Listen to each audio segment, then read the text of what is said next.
that the condemned man, Robert Black, has been convicted of high treason by a jury of his fellow men. The condemned had plotted to arm himself and others with halberds and Lochaber axes with the intention of spreading insurrection and bloody revolt. The traitor will be hanged by the neck until dead, his wretched corpse removed from the gallows and the head severed from its body.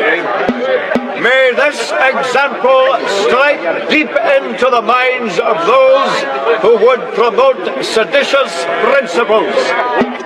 God save the King!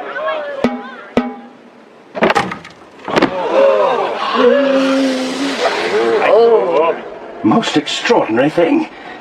The rope snapped. What? Come and look. Are you mad? Do you want them to see me? They're taking him up again. A fresh rope.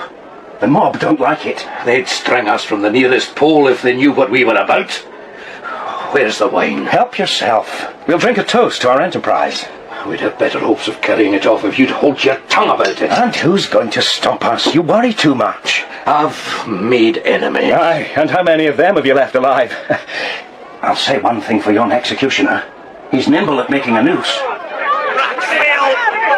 I know you're out there somewhere. I know you're watching. Hear this. I have friends, Braxfield. They'll see me avenged. Do you hear? Some dark night, Braxfield.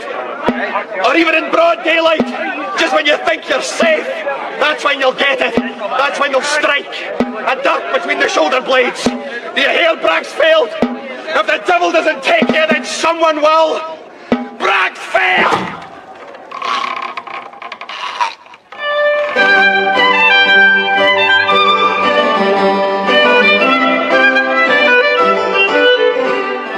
The Serpent's Back by Ian Rankin, with Alexander Morton as Cully.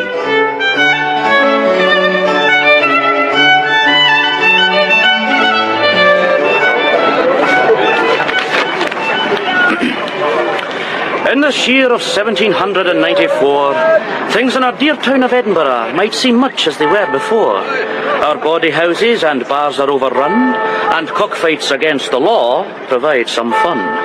But the old town is in a good amount of trouble, as what was across the Norloch once a sight of rubble, now has become the sparkling new town, much admired by Jove, and those who can afford to are flitting there in droves, leaving the rest of us to ponder on the fate of our dear old town from castle to cannon gate. But let us now paddle through the mists of time, for I would speak of... You've ridden worse, Mr. Ballantyne. Oh, do you really think so, Cully?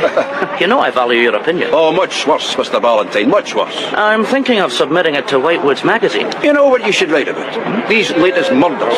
Everyone seems to have a theory. Maybe there's a poem there for you, Mr. Ballantyne. Something in the ballad line. Aye. Yes, but would Whitewood be interested? What do you think? Oh, Cully, you're not listening. I'm always listening and watching too. Do you see him? Who? The young gentleman over there with the blue coat. Big brass buttons? Aye, that's it. The one carrying the chest? Therefore, newly arrived. And you'll wager he has silver in the pockets of that blue coat, Silver you'd prefer to see lining your own pockets? Good day, young sir. And good day to you. Would you be requiring a caddy, sir? What's that? A gentleman's servant. Someone who knows the town and can see to it that you find the best lodgings and the best places to sup. And see to it that you get home safely afterwards. Just so. Edinburgh is a dangerous place. Why, there have been two murders. Thank you, Mr. Ballantyne. My apologies, Mr. Callender. Callender? But I've been looking for you. Aye. An acquaintance in London, Mr. Bridges, told me he spent some time studying here last year, and that you were how did he put it, a source of inspiration to him. He was training to be a medical man, but now works in his father's business, the wine trade. I remember the gentleman particularly, Mr. Bridges, a tall gentleman. Rather short, actually. Aye, but a young gentleman of stature, that's what I meant.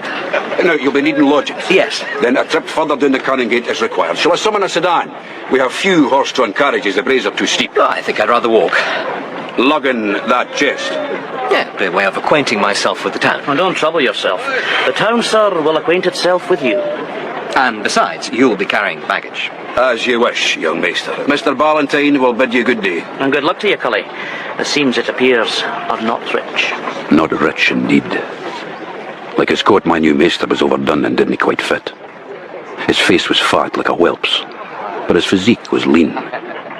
His skin had suffered neither disease nor deprivation. He was a fine enough specimen, but I'd seen fine specimens before. None of them look so fresh these days. There were some in the city would gull him before nightfall, once they'd established his worth. You want a couple of rooms, I dare say? One room should suffice. I don't intend entertaining. As you wish, maester. What did your friend mean about the seams not being rich? Nothing. Ballantyne's a poet, that's how they talk. I've read poetry myself from time to time. Is that so? I have heard that Edinburgh seethes with men of genius. I'll grant you it seethes. And why did he call you Cully? My friends call me Cully. You may call me Cully. And my name is Mr. Gisborne. And that's what I'll call you, maester. Well, just arrived, young sir. Would you like me to help you lighten your load? My load? Your college. Get away with you, Mary. Give a young gentleman a chance to catch his breath. Well, that's no oil catch if he's not careful. Poor child was born an idiot, maester. And those legs of hers are hewn frae wood. It's amazing the things they can do at the infirmary. Wood can be split easily by the richt axeman. Take care of yourself, young sir. Caddies like Cully here can't be trusted. Get away with you, woman. What did she mean? Nothing. Well, according to you, Mr. Cullender, everyone I've met so far today has meant nothing. What's this word college? This you don't know, maester. Beg your pardon, sir. You all right? Winded a little, that's all. I was hoping I'd see you today, Cully. There's a cockfight tonight in Luckywood Cellar. I know. Mr. Cullender here knows everything. Does he? Ah, well, gentlemen, I'll bid you good day. Perhaps I'll see you at the cockpit. Dryden. Aye? If it's not inconvenient, could you let Mr. Gisborne have back his timepiece? My... the devil. Dryden. Oh, Cully. Yup. There you are, maester. No harm done. The wretch is getting away. Call the town guard. The town guard, maester. Are in town rats. No one in the city would allow them to stop a nosebleed. But you knew the fellow. We can't You just have let him... your timepiece. No harm's done. You begin to see why a caddy is so useful. I think so, yes. Well, here we are. Your lodgings. Stairway. Your eyesight is excellent. How many stories must we climb? Just the 4. Come on, young maester. Luggy Aird is waiting. And no cursing mind. This is a Christian establishment. And I won't have my gentleman reeling home drunk. If you're drunk, I'll thank you to sleep elsewhere. Madam, I am not here to spend my hard-earned money on alcohol. Well, Cully, we've both heard that line before, haven't we? Many a time, Lucky Aird, many a time. The students are the worst. Right. Oh, I take pity on them because they're young and no better. But I still expect them to obey my rules. And medical students are the worst. Hey, Lucky. Oh, the worst sinners in Christendom. If you discount the lawyers, judges, poets, boatmen, and lords, this and that. Oh, I wouldn't ken of any of them. I'll fetch a blanket. Now mind, you get only the one blanket in this house, so look after it. Well, thank you, Cully. With such a charming landlady, I'm sure to enjoy my visit. I'll grant you she is a firebrand. Lucky Aird has not been much affected by the current fashion for moderatism, but she looks after her guests and she'll not try and cheat you. Now, our next stop, I think, should be a house. You must have had druth after your journey. I could drink the sea dry. Then Edinburgh is the place for you, maester. So, what I want first of all is to meet people. People who matter, to see how I like the place. And if you like it? I think I might stay on to study medicine. Oh, like Mr. Bridges. Your good friend Mr. Bridges, now in the wine trade. Oh, yes. Although I must say, given the choice between uncorking a claret and uncorking a human body, I know which I prefer. Speaking of which... Thank you. It's not a bad drop. There are still close ties between Edinburgh and Bordeaux. They know better than to send us rubbish. Can't be easy shipping the stuff with the French at war with themselves. There are ways. You mean smuggling? The government in London made few friends up here when it put its tax on Scotch claret. So we can get the stuff tax-free. I see. And you do seem to enjoy the stuff. Who are those men? That's the monthly club. So called because each month they change their name in order to celebrate some anniversary or other. Last month they were the North Bridge Club. They met to commemorate the opening of that particular structure. You see the gentleman at the head of the table? Mr. Walter Scott, a promising advocate. He is the host. Next to him, Urquhart, another gentleman of the law. Then Burnett, the publisher, who's having his ear bent by Mr. Ballantyne. Whom I met earlier. Aye, just so, the poet. As for the others, varied professions. And you know them all? Maester, I know almost everyone in the town. That's why I'm the best caddy you could hope to find. Then introduce me. Introduce you? If I want to meet people and learn about Edinburgh, what better way to start? The monthly club, Maester. It's for heavy wit and heavier drinking. The latter requiring deep pockets and plenty of siller. I'll introduce myself if you won't. Oh, very well, Maester. Cully! Dear old Cully, what news from the world above? No news, Mr. Scott. His name's not Scott. Not today. Today he's Colonel Grog. Indeed, Mr. Urquhart. And what is today's anniversary? Today we are the Hot Air Club. The Hot Air Club!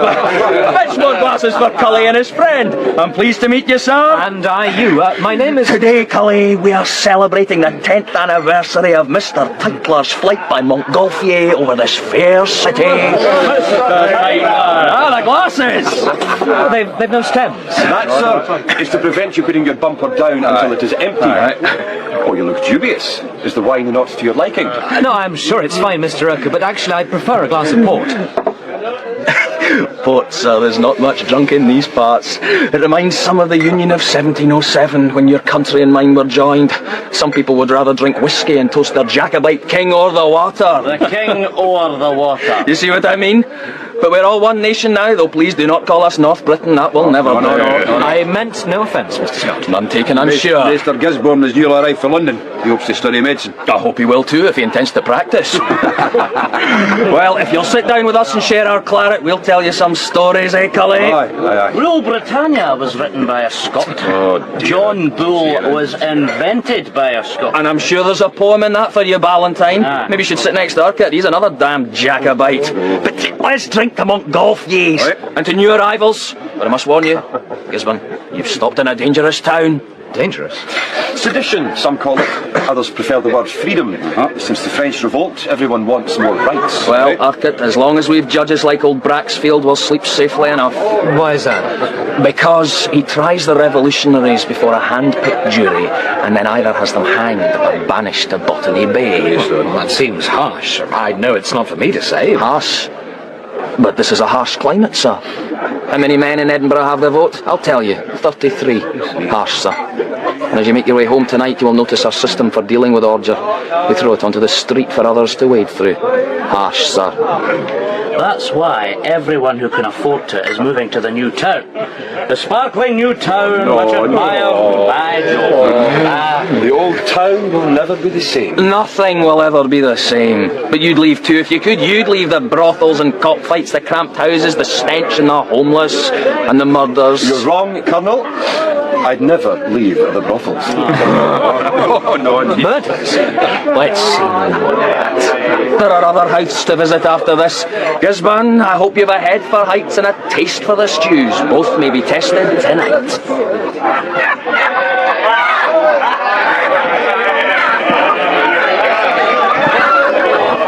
My money's on the red one. They're both red. The one with the beak. You sound confident, Mr. Gisborne. Oh, your glass is empty. More wine for my friend, Mr. Urquhart. Is it hot in here or is it me? Both, I'd wager. A wager? Then I'm your man. You see, Cully, I may never return to France. My lands, my chateau, my vineyards, all gone. Ripped from me by the scum of the earth. Mr. Gisborne, meet the Comte d'Angoulême. A humble exile, one who has been forced to flee for his life. My lands, my chateau, my vineyards. Bonjour, monsieur. Bonsoir. What's this about a chest, Cully? What's chest? Oh, the one in the castle. Oh, that was discovered last month. And what was inside? Nobody knows. The chest cannot be opened without the approval of the king himself. You see, the crown jewels may be inside. We are more likely a sack of potatoes. And the murders? There's nothing for you to worry about, mister. Just stabbings, street ruffians. Doctor, a coffin maker. Imagine a coffin maker is like trying to kill death himself. But what did Scott mean about me needing a head for heights? And the wine, perhaps. The streets to and from the high street are steep, mister. Built on the back of a serpent. A serpent? Guarding the shrine of Morgan Le Fay on which the castle now stands. You know a lot about your chosen place of exile, Comte. And you, it appears, enjoy asking questions. This town is full of spies. Be careful you are not mistaken for one. I ask questions because I have a lot to learn. Especially in matters of betting. You're both lost. Damn. Well, Oh, let's drown our sorrows, Mr. Scott. More wine. Put your money in your pocket. It's my turn to pay. Tell me, Colonel Grog, when do we visit those gentler creatures? Not so gentle. Soon enough, I assure you. I have something you may find useful, Mr. Gisborne. Is that so, Mr. Urquhart? I like the look of the one who approached us earlier in the street. Mary, was that her name, Calendar? It's Mary I'm thinking of. You'd be advised to steer another course.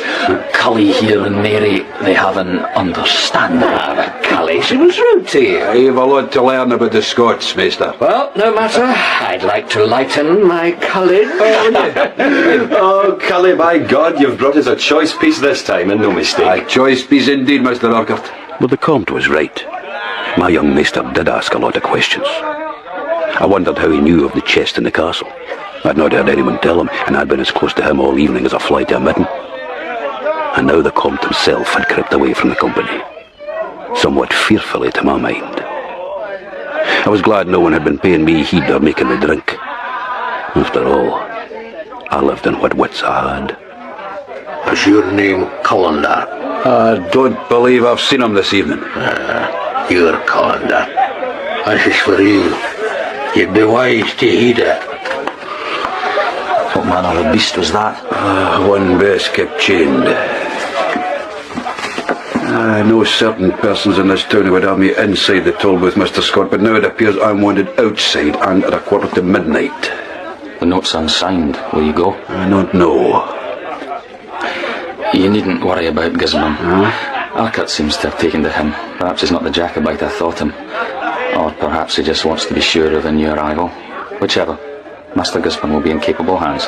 Indeed, Mr. Scott, but it's the capability of his pockets I worry about. The toll booth was hardly a lucky place for a rendezvous, with half a dozen seceders locked up inside, awaiting the judgment of Braxfield and his hand-picked jury. It was a hellish, dank place. I'd last been inside 6 years before, delivering a silk crimson head square to Deacon Brodie the night before his execution. A gift from one of his admirers. I can smell the perfume on it to this day. The devil was singing when I handed it over.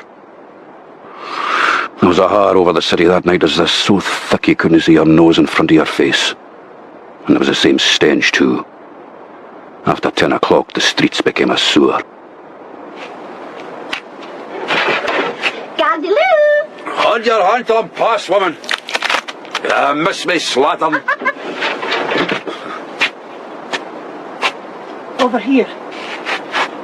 Where? By the wall. Here. Your calendar? And who might you be? That is unimportant. I can't say I know the voice, or I know you without that veil. I'm told you perform services. I'm the minister of the kirk. You are glib. Take this and tell me how impudent you feel.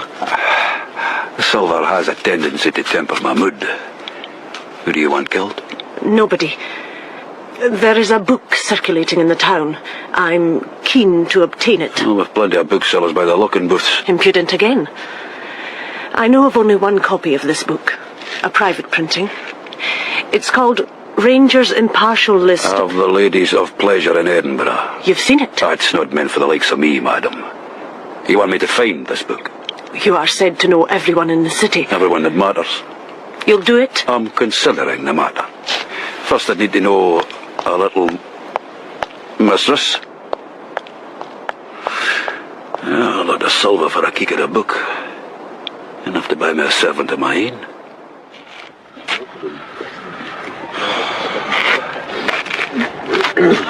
Mr. Mac. Mr. Mac, are you there? That hellish night. Oh, I'm here, Cully. We were down at the cockfight, but no one there seemed in need of us. Do you want a chair to take you home? No, if I wanted one, you'd be the first person I'd ask. No, I have in mind another task for you. There's money in it. Hey, what's this, Cully? Giving work to a chairman rather than a brother caddy? Dryden, I didn't smell you there. Oh, listen, Cully, a bit earlier today. Why did you stop me picking his pocket? What about our arrangement? I was already suspicious of me, Dryden. By stopping you, I regained his confidence and the confidence of his pockets. Well, then you can make amends now. How so? Look, you've a job for Mr. Mark. Take me instead. Mr. Mark and I have been friends a long time, Dryden. If the man's so keen, let him do it. It appears I'm a passenger anyway. Very well, Dryden. The mission is yours. Aye. I'm interested in a book.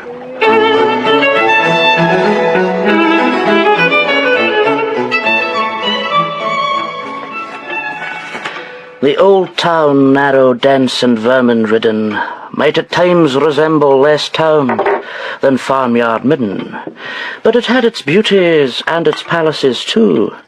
Though the palaces be left to rot, their time it seemed quite through, as gentler folk decamped to brighter climes, in the new town, a true glory of our times. For though the old town was a place of egalite, the new town was set fair for much gaiety, and between the two, old and new, stood ancient and still, the Nor-Loch, a place of wonder in itself, until the old town sluicings choked it to the brim, making a cesspool of what had been clear and bright, but now a dim memory, the Nor-Loch's full of No. Choked to the brim, making a cesspool of what had been bright and fulsome, now a dumping ground for things unmentionable and occasionally gruesome. Mr. Callender! Mr. Callender! Is it? Get it off me. Ian, is that you? What's happened? Another murder. Stabbed? Aye, and left in the Nor-Loch. And you thought it worth waking me to tell me? Well, you make a fine town crier when Mr. Grieve retires. But it's someone we know, Cully. Who? A caddie, Mr. Callender, one of our own. No, Dryden. How did you know? Oh. Cully? Cully, wait for me! Oh, good morning, Comte. Is it not horrible, Cully? I mean the body or the stench from the loch? Both are equally monstrous to the senses. I believe the loch is to be drained. The residents of the new town will not stand for it. No, they've been mad to drain it. Why? 2 reasons. It protects the new town from the old as surely as any portcullis. And the other reason? If they leave it, there'll be no need to drain it. It'll solidify of its own volition. I think I shall be sick. Good morning, Fordyce. Captain Fordyce. My apologies, Captain Fordyce. When was he found? Done, apparently. I run through like the other two. I begin to think I was safer in Paris. We'll catch them. After all, Comte, Fordyce here saw Deacon Brodie to the gallows. Aye, and tomorrow I'll see the traitor Moffat to the self-same fate. Your line of work is mighty rewarding, Fordyce. One of these fine nights, Callender, you'll find yourself in the toll booth, and I'll be there to keep you company. Fine nights are thankfully few and far between, Miss Farnoff. Damn you, man. I said to bring him here, not engage in idle chatter. Oh, someone wants a word. Dear beloved Lord Provost, I am a fortunate soul indeed. Here he is, sir. Thank you, Fordyce. I am not quite blind yet. Callender, let's walk. Another murder, Cully. Making 3. Your mind is sharp, Provost. As sharp as your tongue, wretch. You belong to the company of caddies, do you not? You know I do. And who in this city has the power to disband that organisation? You do. Then I suggest you keep a civil tongue in your head, or I may have to give the caddies company an ultimatum. Do you understand? Very clearly. Captain Fordyce and his men are not making progress with these murders. Because no one will talk to them. Precisely. What? You want me to look into the murders? I want to know where to start. The latest victim is one of your own. That's your start. Oh, and Cully, I'll expect results. Remember that? Aye, Lord Provost. I'm not finished. I need a spy. A spy? To catch a spy. The present unrest has been noted in London. There's rumour of a spy in the town. I don't like that idea. Someone sent here by the king behind my back. I'd like to know who he is. You've attached yourself to a young Englishman? Mr. Gisborne. Keep your eyes and ears open, Cully, and report back to me. I think we know where we stand. Aye, between 2 towns. And when will you be fleeing to the new town, Lord Provost? Goodbye, Cully. Cully, what's going on here? Just the usual, Mr. Gisborne. Murder and intrigue. I see the Comte's been drawn to the scene. Aye. And yourself too. Oh, this place stinks. What's that man doing there? He's fishing. The Nor-Loch was once famous for its eels. Well, it's a cesspool. Now, don't worry, the last eel caught here was 20 years ago. Then why is he fishing? As I said, you've a lot to learn about Scotland. So, Maester, how do you feel this morning? Somewhat fragile. The food last night must have disagreed with me. The food, was it? No, you look capable enough. A gift of youth, I suppose. You sound low. I'm low-born, Maester.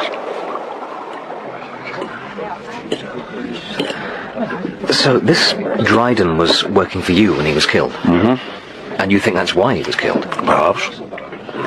Well, I'm no lawyer, but the authorities seem to be linking this latest death to the previous two.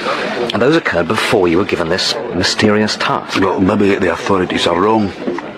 Would that shock you? And you still won't tell me what you wanted Dryden to do, or who employed you in the first place? Because if I knew too, then I might be in danger. One man has died already. No, 3 men have died. And the Lord Provost wants you to investigate. He must trust you. He trusts my fear. Come on, are you sure you want to have some? Find out no appetite, thank you. To my mind, Cully, there are 2 things to do. One, you must learn more about your employer. Work backwards. You were given a task by someone you met. The meeting was communicated by way of a message, and the message was find the messenger and I find whoever sent him. Yes, I have already thought of that. Secondly, you must investigate the other 2 murders afresh. Our thoughts are uncannily as one on this, Mr. Gisborne. You are shrewder than you look. Simple common sense. I'm sure the philosopher Hume would have approved. Mm-hmm. So, you go to the coffin maker's place of work, and I to his home. As good a plan as any. Now, come on, ye star. The morsel of veal. It really is delicious.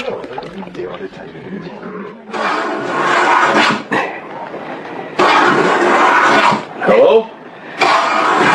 Mr. Dunbar? Oh, come closer, will you? My eyes aren't what they were. Yes, Callender, is that the name? That is my name. 5 feet 5 inches and skinny as a pike. You'll not trouble me for too much wood. I hope I need never trouble you. No one is immortal, Mr. Callender. Indeed. How's business? Oh, people seem to be living longer these days. I made a speculative coffin for Lord Braxfield about 5 years back. Rotten with woodworm now. In the coffin or our dear judge. You must be busy, though. Now you're on your own. Oh, it's true. I've no time to train a novice. Poor Gardner. He'd been my partner in this business 13 years. I taught him everything I knew, and he learnt more besides. I made him a beautiful coffin. Simple, but well made. That's what he'd have liked.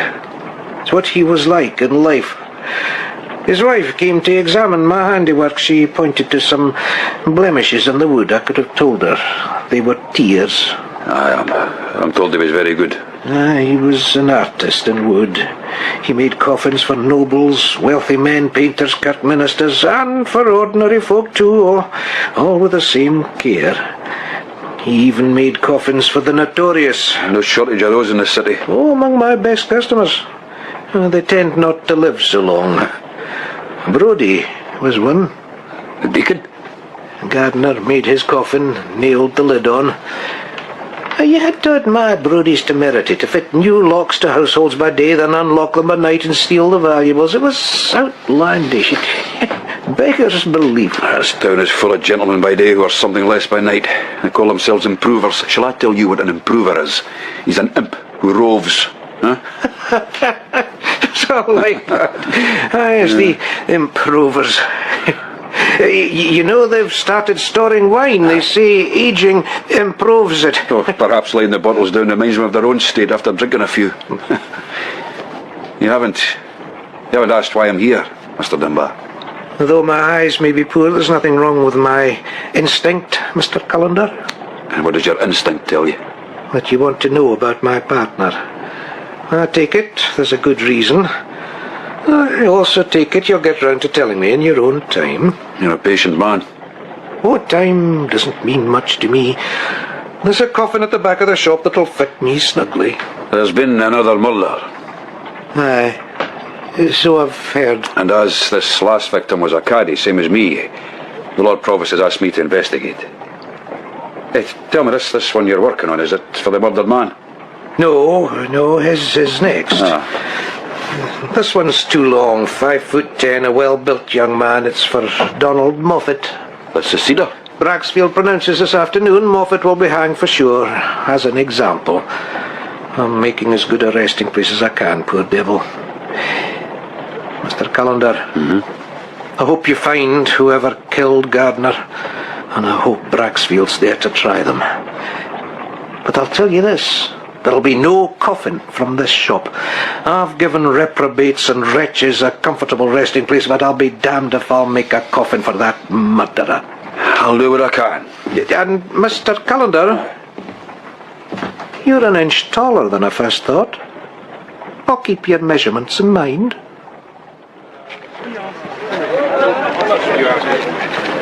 Gardner's widow said her husband had not an enemy living. How could he? He only dealt with the dead. And his business partner was no more useful, except that I now know my height, or length, rather.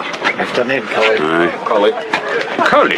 Mr. Mark, the very man I was looking for. Good God, that could be me lying dead in the Norloch. Well, it's lucky for you Dryden was a persistent sort. Now listen, you told me last night you'd been touting for custom at the cockfight. And not finding it. Aye, but did you see a manservant enter the premises? An ugly creature with thick lips and eyebrows had met in the middle. Oh, aye, that one, fat-lipped. You had seen him before? Not here, over the loch. Newtown. Can you show me where, precisely? You'll need 2 chairs then, one apiece. It's walking distance, Mr. Mark. And I'm on duty, Mr. Callender, so if you want me to show you where I saw Fatlip, you'll have to take a sedan. Very well. Not you, Maester. I don't want you involved. But I am involved. So far and no further. Shouldn't you be perusing our university? Hang it, Cully. This is more exciting. All right. All right. I'll give you a mission. You become friendly with the lawyer Urquhart. Seek him out. He was a friend of Dr. Wilson. The first victim. See what I'll tell you. You'll probably find him in his chambers. And where are they? Lucky Hamilton's. The house? Aye, there's a corner table set aside for Mr. Urquhart. That's where he does his business. Or he may be found taking the air in the meadows, sobering up before he meets a client. Leave it to me, Cully. Now then, Mr. Mark, when you and your companion are ready, let's begin the torture. All change, eh, Cully? The new town is growing every day, and every day it takes away our custom, yours and mine. There'll be no business left in the old town soon, and they have horse-drawn carriages here on the flat, so no business at all for a chair. It's a dumb prospect, Mr. Mark, unless you happen to be a passenger. You're not comfortable? You could perform surgery on me now, and I doubt I'd feel it. Oh, we're nearly there. If we can avoid these damn builders and their carts. Right, Thomas, stop here. Oh. There you are, Mr. Callender. Now remember, dig deep into your pockets. Silver has a way of jogging my memory. Here. Take this. It was at this exact spot I saw him, marching up George Street like he owned the place. He headed down towards Princess Street. We had a passenger to an address further along. Well, is that all? It's all I can tell you. Then you were wise to take receipt of my money first. What will you do now? I shall promenade, Mr. Mark, up and down for as long as it takes. And when Mr. Fatlip appears, I'll be at his tail. Then we'll bid you good day. Thomas, lift, lad. Let's see what the pickings are like at the building site.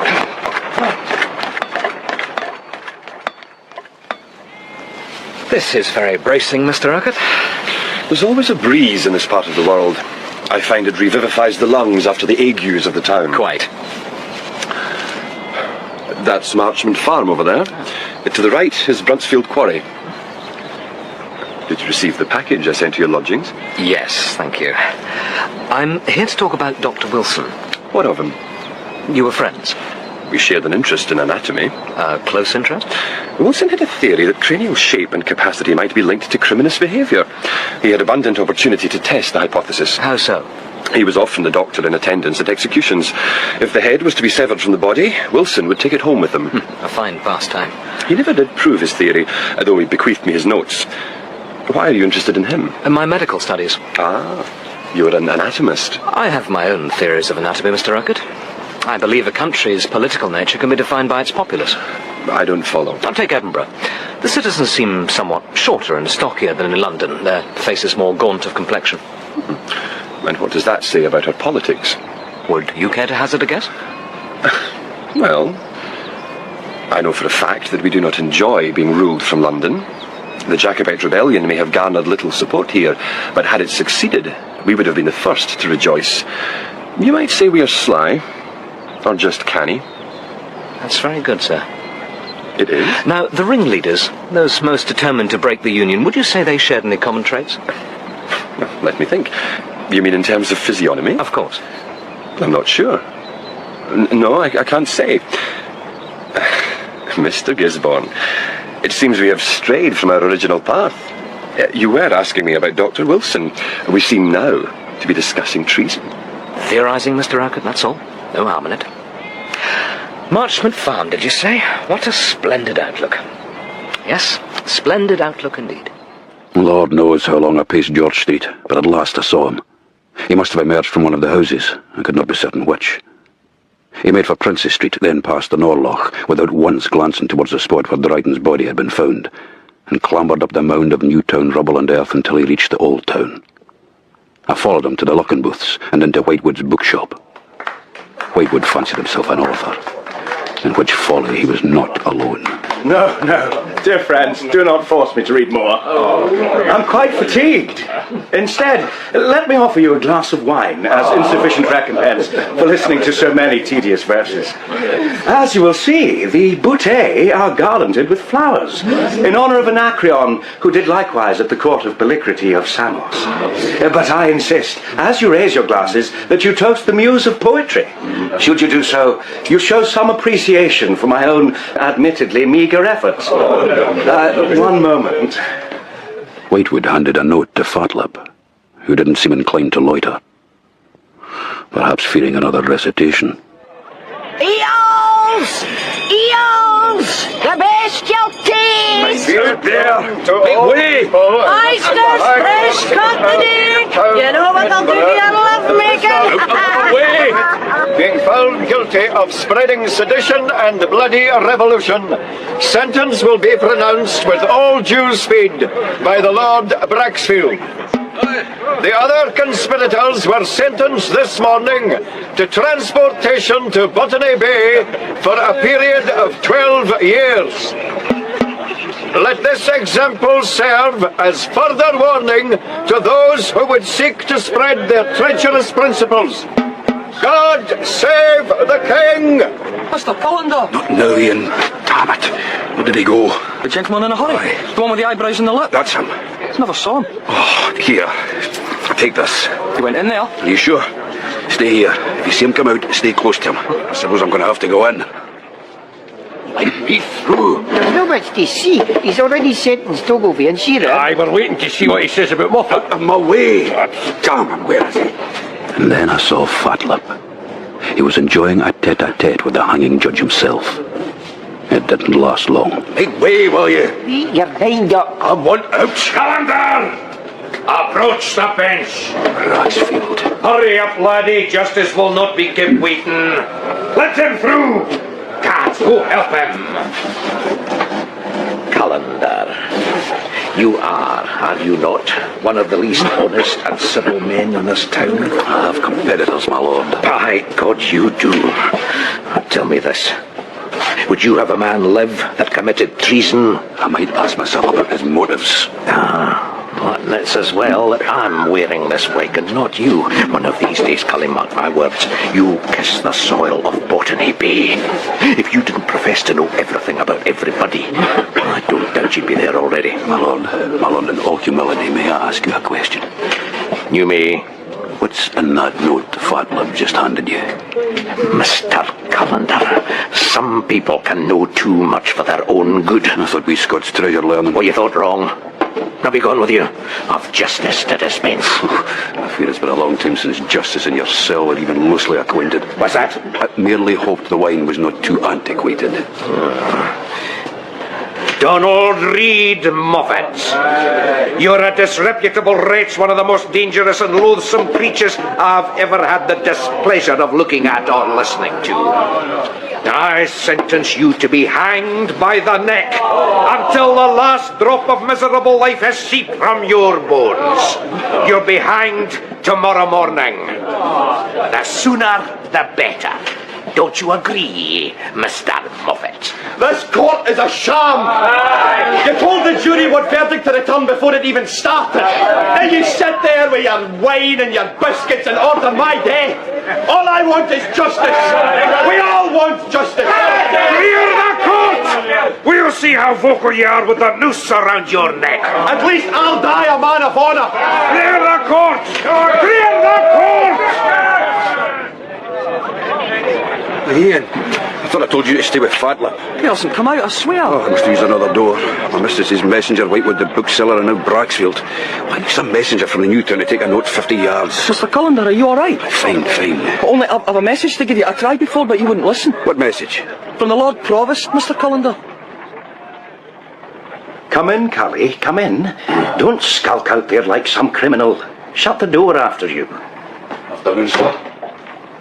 Afternoon, Captain Fordyce. Now, Cully, is there any progress to report? No. You're sure? Maybe if I give him a wee dunt to the heat of my axe. That may not be necessary. In your own time, Cully. With respect, Lord Provost, it is barely 8 hours since I was ordered to find you. Asked, Cully, asked. Well, since that time, I have not been off my feet. No? Are you sure about that? Quite sure. Then how do you explain being seen in a sedan chair, headed for the new town? I was still working. On the case I gave you? Aye. In the new town? Aye. Cully, I have a meeting in half an hour. Do you know who will be present at that meeting? The ghosts of the city fathers? The magistrate of Caddies, Mr. Cullender.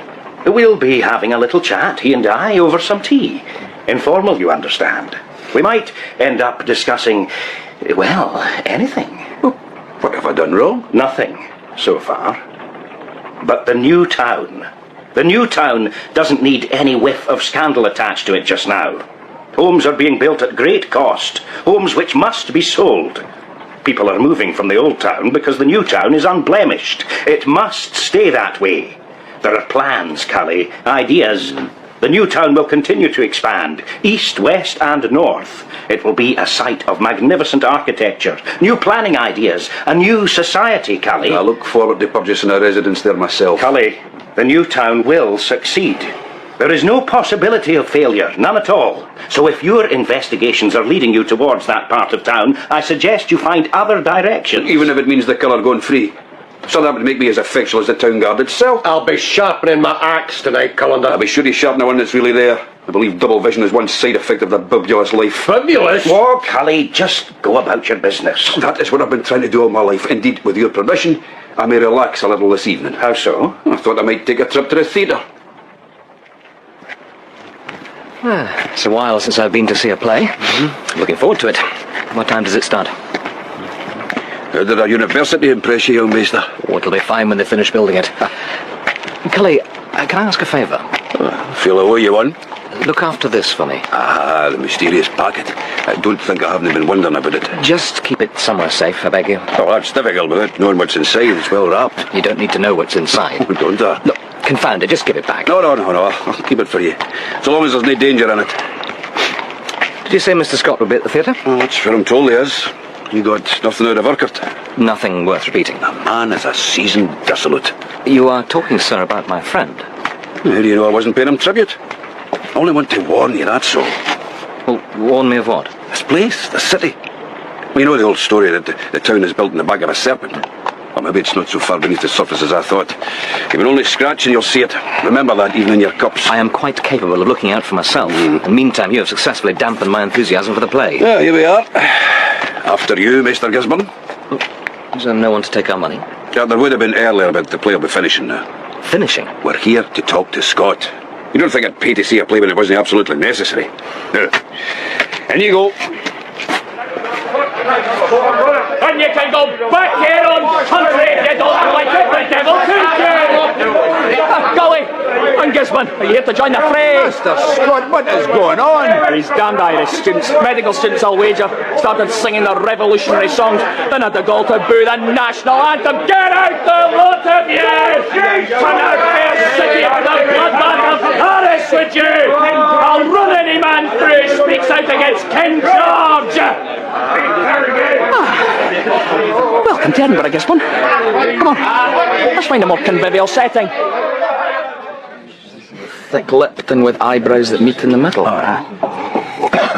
No, I can't say I've come across the fellow. He carries messages to Lord Braxfield. What sort of messages? Oh, I was hoping you could tell me, Mr. Scott. Has Braxfield any interest in books? I dare say there are a few he'd like to burn. Any in particular? Damn you, Cully, I was attempting levity. Your face is as long as a horse's arse and not half as pretty a sight. Eat up, Gisborne.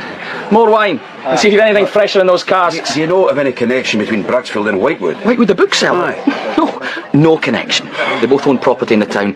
Whitewood likes the ladies, but then his marriage is not the happiest. Mr. Gisborne, I can't help feeling that our company is not teaching you the more refined aspects of the city.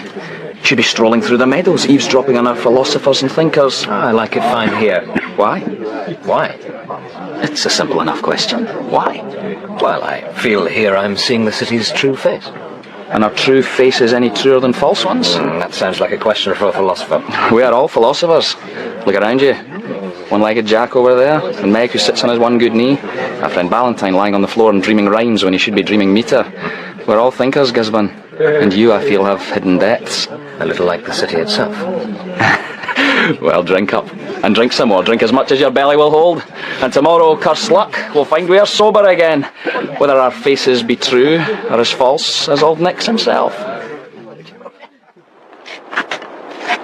Here you are, mister. Safely home. To my firebrand landlady. Let's hope I pass her sobriety test. Tell me, what did you think of Mr. Scott's questions? To whom, sir? To me, sir. They smelt of interrogation. It's just Mr. Scott's way. He's an advocate. Spends his whole life asking questions. Why should he wish to interrogate you? No reason I can think of. Well then. Good night, maester. Good night, Cully. Cully! Mr. Cullender! A message for you. You're having an exceeding busy day, Ian. And so far you have not managed to bring me a scrap of good news. You're wanted in the toll booth. A lady again? What do you mean? You mean outside the toll booth, surely? No, Cully, inside. And it's no a lady, it's a prisoner wants to see you. A prisoner? One who's to die tomorrow.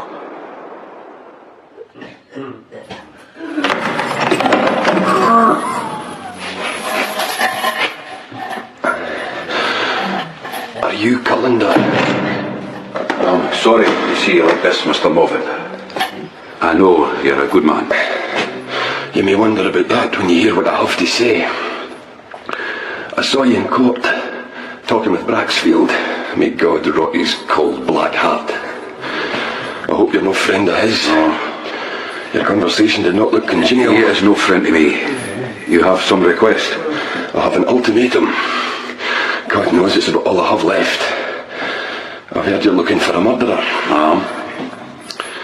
I have information that may help. And you want me to have it before you die? You're a noble creature indeed, Mr. Moffat. On the contrary, Cullender, I won't tell you a thing. Not unless you get me out of here. What? I'll go to the gibbet with my mouth tight shut.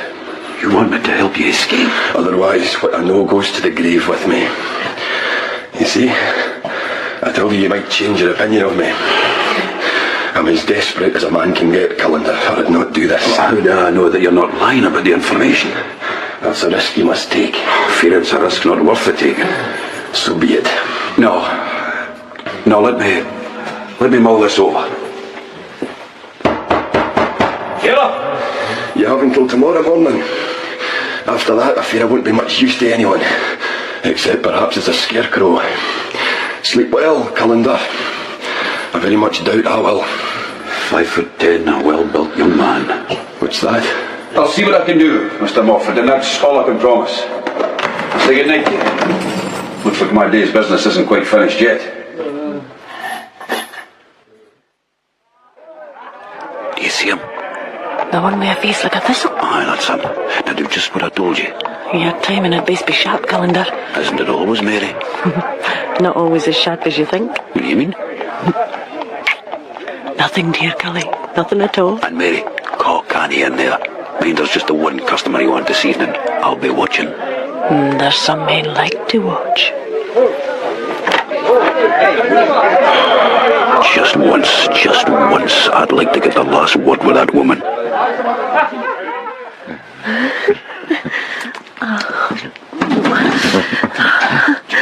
And me! What is going on here? What shame is this, you strumpet? Oh, God, Cully, I'm sorry, I didn't mean into to. bed with the first man you see as soon as my back's turned. No, please, it wasn't like that. Oh, wasn't it? Wasn't it? Mr. Greaves, is that you there? Good evening, Cully, do you know this lady? No? No? Well, we are practically husband and wife. Mr. Greaves, your name is Art this night. It grieves me to see you in that bed. You are a married man, a respectable man, an elder of the kirk. Cully, I can explain. No explanation needed, Mr. Greaves. But the city fathers will look heavily on this. They expect their town crier to be a man of the utmost probity. The utmost probity. I swear to you, your children, I feel sorry for. 6 of them. 6 of them, aren't there? And how will they cope when their father is thrown out of his job? A job, mind you, that suits him just fine. No. Oh, it's a bad night, Mr. Greaves. A bad night. Cully, need they know? What do you mean? You climb into my woman's bed, you shame me, and you expect me to remain silent? For a consideration, Cully, I beg you. I couldn't take your money, Mr. Greaves. I'd be taking bread out of your bairns' mouths. But, now that I think of it, there is a small service you might do me. Gladly. Some news I wish to impart, and who better for the job than a town crier? News? Cully? Come on, dress yourself outside, Mr. Greaves. Get up and dress yourself outside, and we will discuss the matter. And as for you, woman, now out you go, Mr. Greaves. I'll be with you directly. And as for you, woman, come here and give me a kiss.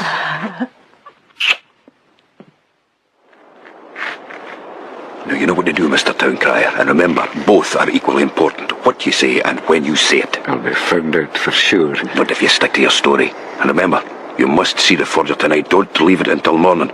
There's little enough time as things stand, and I promise you, so long as you do what you're told, no harm will come to you. Good night, Cully. Give my regards to your betrothed. Thank you, Mr. Greaves, and good night to you. Mr. Mark, you're running, sir, and seem to have forgotten your sedan. I've been looking high and low for you. Is there a problem? I believe so. You know the tailor in your tenement? Of course. He knows I'm a friend. He told me men are watching your room. He said they had a cutthroat look about them. Did he say any more? Yes. He said that if you were grateful, you might try to persuade some of your clients of the quality of his cloth. I owe him that much. You can spend the night in my room. No. You'll be safe there. No, thank you, but I've no mind to lead any cutthroats to your door, Mr. Mark.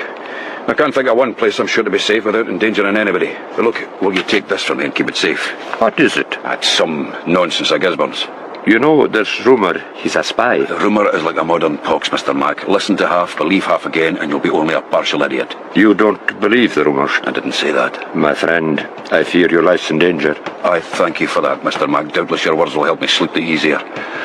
Oh, it seems to me that only yesterday I was a nobody, trying to earn a few pennies as best I know how. And tonight I hardly know who I am. I begin to feel like the prey, Mr. Mac, and it is not a condition I feel comfortable with. I'll walk part of the way with you, wherever you're headed. Do you hear them hammering? Aye, the gallows has been put up for Donald Moffat. Oh, may the Lord have mercy on him. The Lord and the town crier both, Mr. Mac.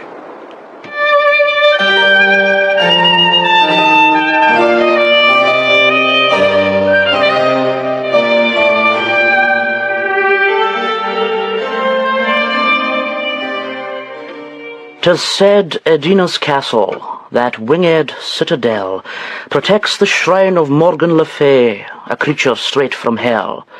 I wouldna ken, but this I do, beneath the castle rock lie mazy passages that are home to many folk, specifically the town's outcasts, a general stew, who know its 100 darkened roots far better than I do, a shelter to the hunted, the homeless and the mad.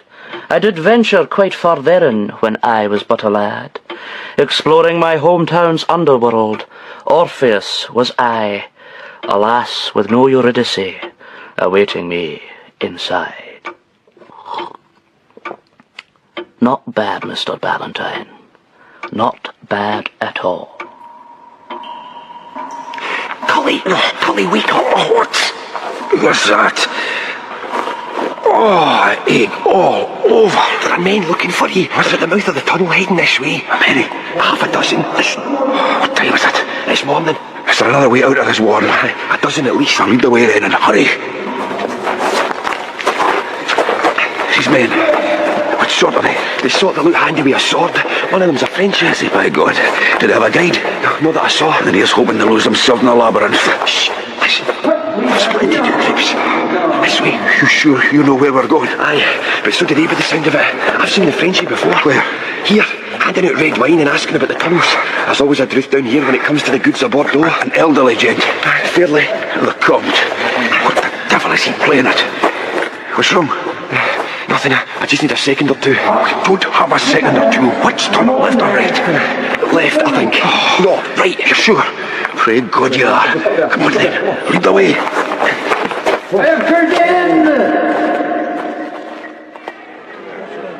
It's a sad morning, Master Gisborne.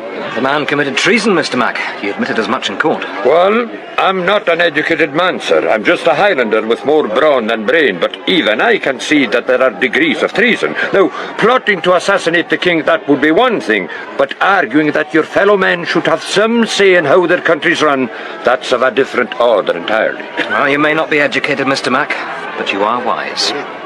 There's a good crowd. Yes, I don't think they're here for the entertainment. You're right. Donald Moffat has many friends still in the town.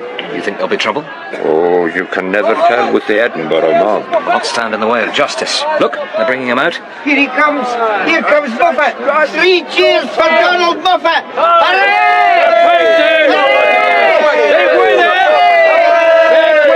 In the name of the king! Who said that?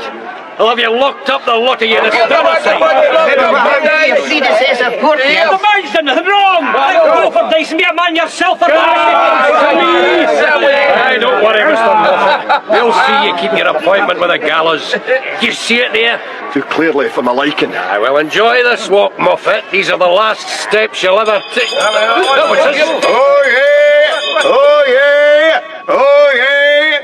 Be it known to all people that as of today at noon, the tax on grain is to be increased twofold. Cully, where did you spring from? The bowels of the earth. It's that damned Dunbar! He's trying to starve us into submission! Help! Help in the name of God! Reinforcements! Quickly! Come on, man, that's me. Come on, keep your head down. Guards! Guards! Come back here! Come on, man! The way you're running him, you think you wanted a noose around your neck. Thank you, Mr. Ormond. How does that feel? Better. Much better. Thank you, blacksmith. So you blackmailed the town crier? That's practically a hanging offence. Yeah, 14 years transportation, no more. But won't Greaves be in trouble? He'll worm his way out. The story is that the proclamation was waiting for him this morning and nothing seemed untoward. I should think it didn't. He employed the best forger in the city to create the document. Mr. Ormond, I'd be grateful if you would stay with us and keep that mallet handy. Now, Mr. Moffat, you owe me a story. No need for this. So you say. But I have spent the night in hiding and a good part of the morning in flight. I am beyond pleasantries. And remember, they will not dismantle the gibbet just yet. It won't take long to tell. It's content I'm interested in. Before I became a friend of the people, I worked for the Comte d'Angoulême. You know he has lands in the Cowgate? I worked in the stables there. When the Comte discovered he had a would-be revolutionary in his midst, he had me thrown forcibly into the street. Mr. Ormond, your mallet. I'd overheard a conversation. I was turning straw at the back of the stables. He couldn't have known I was there. Who was he talking to? Well, that I can't say. Hand me the mallet, Mr. Ormond. The man was cloaked with a hat pulled down low over his forehead. He spoke very quietly, unlike the Comte. Describe him? Short, somewhat stocky. What were they talking about? Something which excited the Comte. I got the feeling they were plotting a robbery. Maybe the Comte's finances are low. Whatever it was to be kept a secret. One name was mentioned, Dr. Wilson. The murderer's first victim? Anything else? Whatever they were planning, it was to take place on a certain date, at dead of night. That date is today. What you mean tonight? But where were they to meet? What are they going to do? Oh, no, wait a minute. Dr. Wilson. And Gardner, the coffin maker, and... Moffat. Moffat, I thank you. I think you may have explained much. Really? What will you do now? No need to worry about me. Your part of our bargain is finished. I'll make my own way from here. You'll have no shortage of friends, Donald Moffat. Good luck. Hello, Cully. What are you doing here? Are you following me? Mr. Urquhart introduced me to the Meadows. A good place to do some serious thinking. And you have serious thinking to do you? So do I, mister, so do I. I don't suppose we'll always have this luxury. What luxury? Oh, this open land. I've seen the same thing in London. One day, even the new town won't be able to cope. More people, more houses. You may have a point. Callender, about what happened this morning. Nothing happened this morning. There was an affray, a prisoner escaped in a confusion. Yes, but... Nothing happened this morning. Do not cross me, Mr. Gisborne.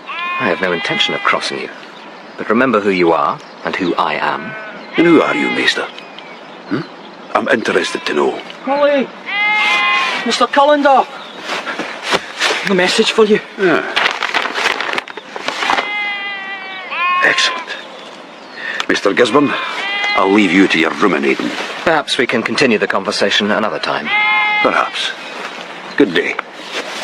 Damn you, Cully.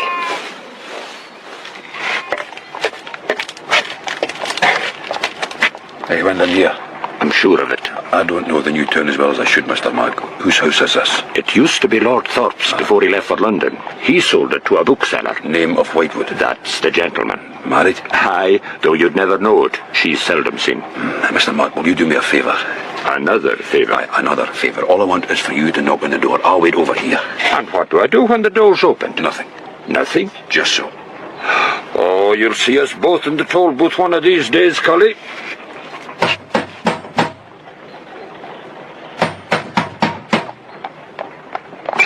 What's all this banging for? What do you want? Well? Hey, you! You can't go in there. Come back here. You hear me? Ah, Mr. Fatlap. You look different in your livery, almost human. Get out! Tell your mistress I will speak to her.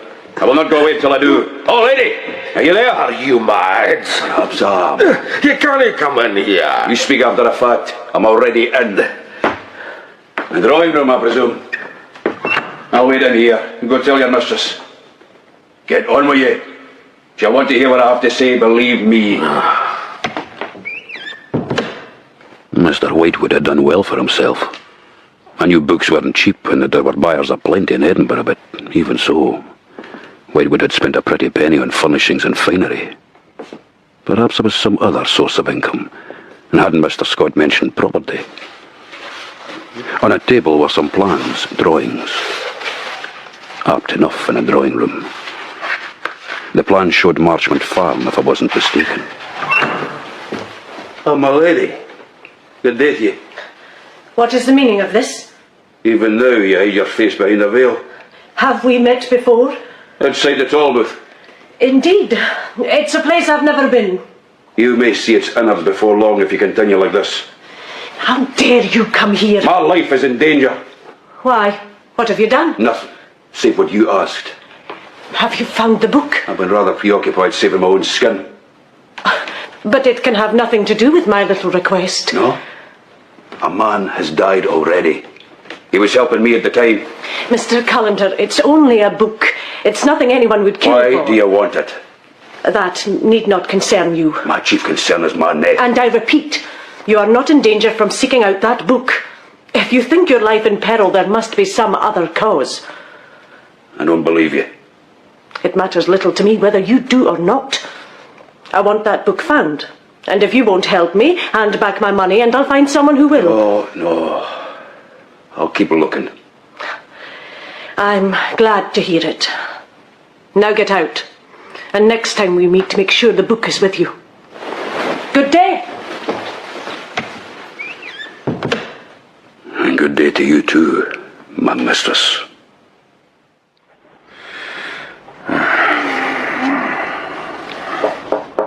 Enter. Well, Callender, I hope you've some good news for me after this morning's fiasco. The escape of a traitor won't go down well in London. How is Captain Fordyce? Nursing his bruises. Were you there? Was I? I don't suppose you saw anything. Last Lord Provost, I was too far away. Everyone the town guard has interviewed says the same. Yet Moffat's guards were swamped. Strange how that can happen when every spectator was 50 paces distant. I've a question to ask, Lord Provost. Is that all? Oh, your answer may mean I can leave the new town well alone. Ask away. You know Whitewood, the bookseller? By sight, yes. Does he have business with Lord Braxfield? Business? Aye, specifically land. I don't see how this can help. You want the murderer caught, Lord Provost? They have purchased some land, yes. Marchmont Farm. Around there, a speculative purchase, nothing more. Speculative? Well, I know the Lord Braxfield owns some lands in the Old Town. He's my own landlord. What about Mr. Whitewood? Whitewood owns several properties. And continues by. I really don't see what any of this is. Thank you, Lord Provost. I'll trouble you no further. If you were the least of my troubles, Cully, I'd be a happy man. Then here's news to cheer you. By morning you shall have your murderer. But I'm warning you, you may not want our town crier trumpeting the news.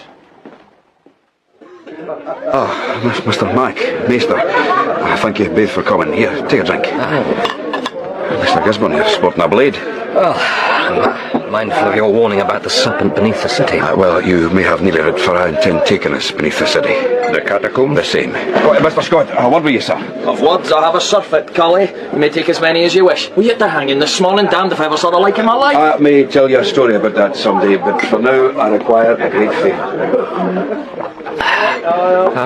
What catacombs, Mr. Mac? Beneath the streets, Master Gisborne. The townsfolk were wont to hide there whenever an army marched in or the city was sacked, as happened often, believe me. These days they're shelter for the homeless. Cully, who are we looking for? Do you think we'll be looking for underground? We will be on the lookout for a dead man. Let me tell you something, Mr. Gisborne. Something about Dr. Wilson.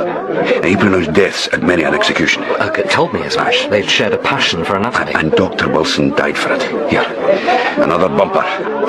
We'll have some supper in a while. An expedition such as ours deserves a full stomach. Hang it, Cully, I don't need supper. Why don't we go now? We would have a long wait, Maester, and a cold one. Well, then when do we go? You do know how to use that blade, don't you, Maester? Of course I do. Good. For myself, I have this dirk and nothing more. Mr. Mac, I take it you'll be dependent on your Highland brawn. These fists have served me well enough in the past. When do we go? Why so impatient? Tonight, I promise you, you will meet those your Maester sent you here to seek. Your remarks grow ever more baffling and tedious, Cully. I think it's time. But I have other business first. You ask when we go, I'll tell you. Midnight. We start the descent at midnight. How much further? Cully, will you ask our guide? What's that sound, Master Gisborne? Twice it's nearly had my eye out. How far to go? Not far, no. But Single can go it alone. I just want to guide you past one more false passage. After that, it's steep uphill. And you're sure there were only two of them? Just the two. The old Frenchy who led that search party this morning, and another who kept himself wrapped up. We were lucky this morning, eh? I had no idea that passage would bring us out to the high street. I hope your sense of direction is as fortuitous tonight. Oh! Stuck again, Mr. Mac. These passages were not built with men of your girth and mind. So much for the serpent buried beneath the city. From these tunnels, I'd guess it was more of a worm. It does not do to joke about the serpent. I'll leave you here. Just climb straight up. It should only take a few more minutes. Call Cameo. Some of the rocks are slippery. And remember, on your way back, it's right, right again, then left, left again. Oh, and right. Got that, Mr. Gisborne? It is inscribed in my memory. Well, in your line of work, you have need of a good memory. Cully, these are sides of yours. Still playing games, Mr. Gisborne? Why not admit it? What? See what lies ahead of us. It may be as well to determine beforehand whether or not we are on the same side. I don't know what you mean. Have it your own way. Mr. Mac, he will do me a service if he'd keep a closer eye than usual on our young friend here. Mr. Mac, you'll recall, is of Highland stock. The Jacobite war took a heavy toll on the Highland population and continues to take a toll even today. So Mr. Mac has no particular liking for Englishmen, Mr. Gisborne. Please remember that. Come on now. We've an appointment to keep.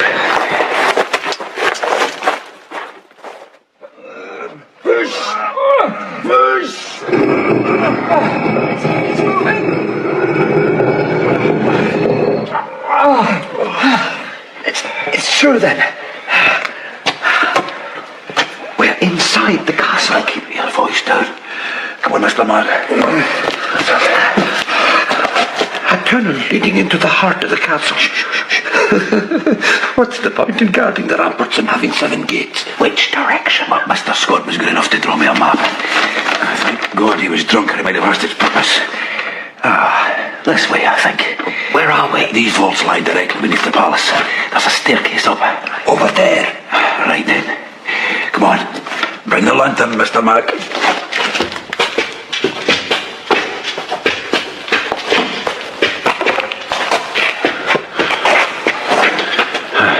Now, gentlemen, anything may await us behind this door. Be ready.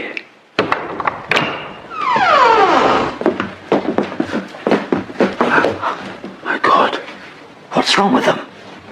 Drugged. smelled the swine. Oh, he's as clever as ever. I think the crown room is at the end of the corridor. What if we're too late? What if we're mistaken for the robbers? I'm sure your employers will see to it that you skip the gibbet, Mr. Garland. Shh! Quiet, listen. Well, you. At last! After all this time, eh?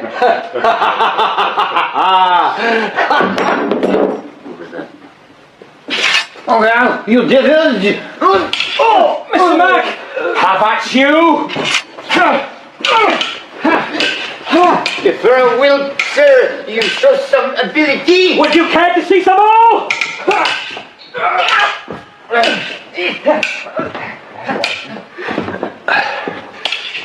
Full in your sack, Deacon Brodie? No, don't be in such a hurry. I'm sure we'd all like a glimpse of the crown jewels. Callender, is it? It's been some time. Well, I spoke the night before your execution. You were singing airs from the Beggar's Opera. Now I know why you were so gay. I take it the silk scarf I delivered was good news. The best, Callender. It confirmed my scheme. You cheated the hangman. A wooden collar around my throat, hidden by the scarf. You don't seem surprised. 3 murders, Deacon. The doctor who pronounced you dead, the coffin maker who should have nailed you down, and a caddy. I take it he happened to recognise you in the street that night, even with your cloak and hat. Couldn't have that, Cully. No one must suspect I'm still alive. You're mad to come back. The Scottish crown jewels, Cully. Hidden here ever since the Union. And the beauty is, the majority think they're gone forever. Who could resist such a challenge? And you devil. You forget you've tried that already. Now stand aside, man. I can't let you go, Deacon. Dryden was working for me when you killed him. Well, you picked a bad time to find a conscience, my friend.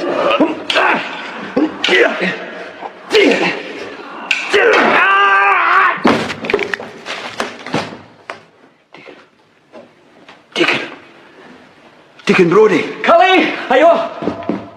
My God, what happened? The lid of the chest. Is he... Even the most rudimentary student of medicine should know that when the head is separated from the body, there is little hope of recovery. What's that you're holding? The royal sceptre. You hit him with it? Just the once. Scottish craftsmanship, Maester. Where's Mr. Mac? He's tying up the colt. He got behind him and simply bear-hugged the man into submission. Cully, who is that in the trunk? His name is Brodie, a man of business turned common thief. He picked a finer compass than the Comte. Brodie would have been off to Europe with the booty and never looked back. Get Mr. Mac to drag the Comte in here. We'll leave him for the guards to find, see how he wriggles out of that predicament. I should think he might be deported to Paris. Fitting, wouldn't you say? I don't quite know what to say. What about this one? What indeed? I knew we could leave him there. But then the body would be identified, there'd be an investigation, and questions would be asked about the silk scarf and the person who delivered it. With Braxfield and Fordyce against me, who knew what might result? We'll take him with us. Let's tell Mr. Mac.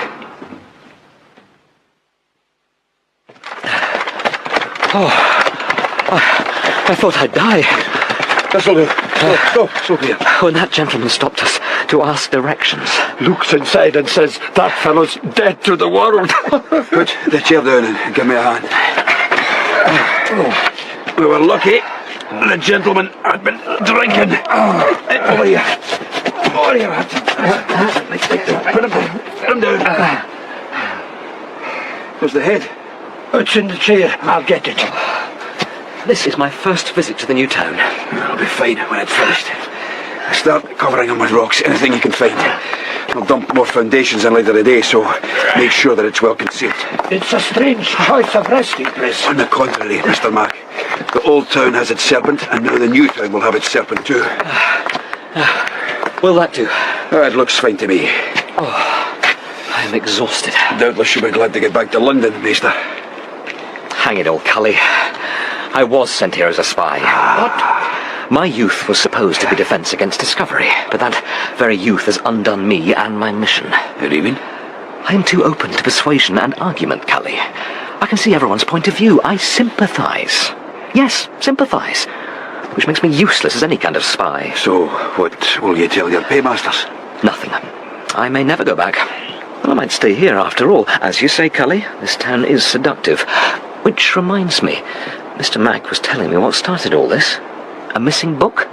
You failed to provide me with that detail. I didn't want you involved. I have the book. Huh? That is, I had it. What? Urquhart lent it to me. He said my mead might be greater than his, but when I saw what type of book it was, if I left it in my room, my landlady might find it, so I wrapped it up. A parcel? Which, Mr. Mac tells me, he now possesses. We can fetch it from my house. We could clean ourselves up while we're there. Oh, I doubt this coat of mine will come clean. I know a tailor who might make something for you at an excellent price. Let's to Mr. Max. I've had druth on me as deep as a well, and this has been the most extraordinary day of my life.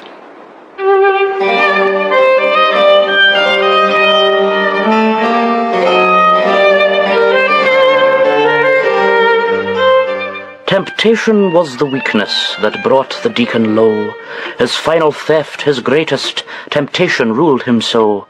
The Comte was tempted too by thoughts more politic. He sought to build a new Jacobitism, brick by mortal brick. Mortal brick. God. The jewels were to be his symbol. The time, he thought, was now. Moffat's death would have inflamed the fevered Scottish brow. With Scots unchained, the foolish Comte and all his foolish men did not doubt but that the court would be made French once again. An uneasy alliance, the deacon and the Comte. Uneasier by far than that. But between... Comte. What in the devil rhymes with Comte?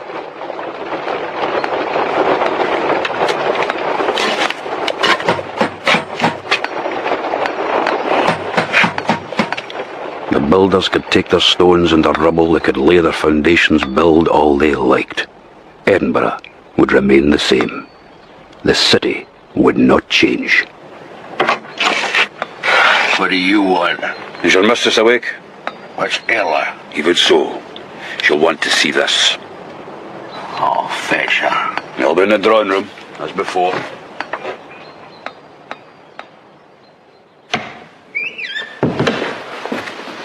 You have it? Here it is. Give it to me. More pamphlet than book, but added to over time in the margins.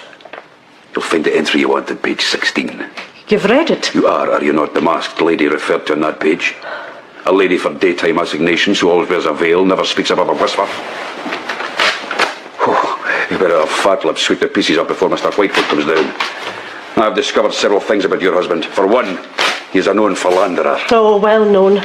And once, just once, I thought I would match him just for my own satisfaction. And do you know what the outcome was? This.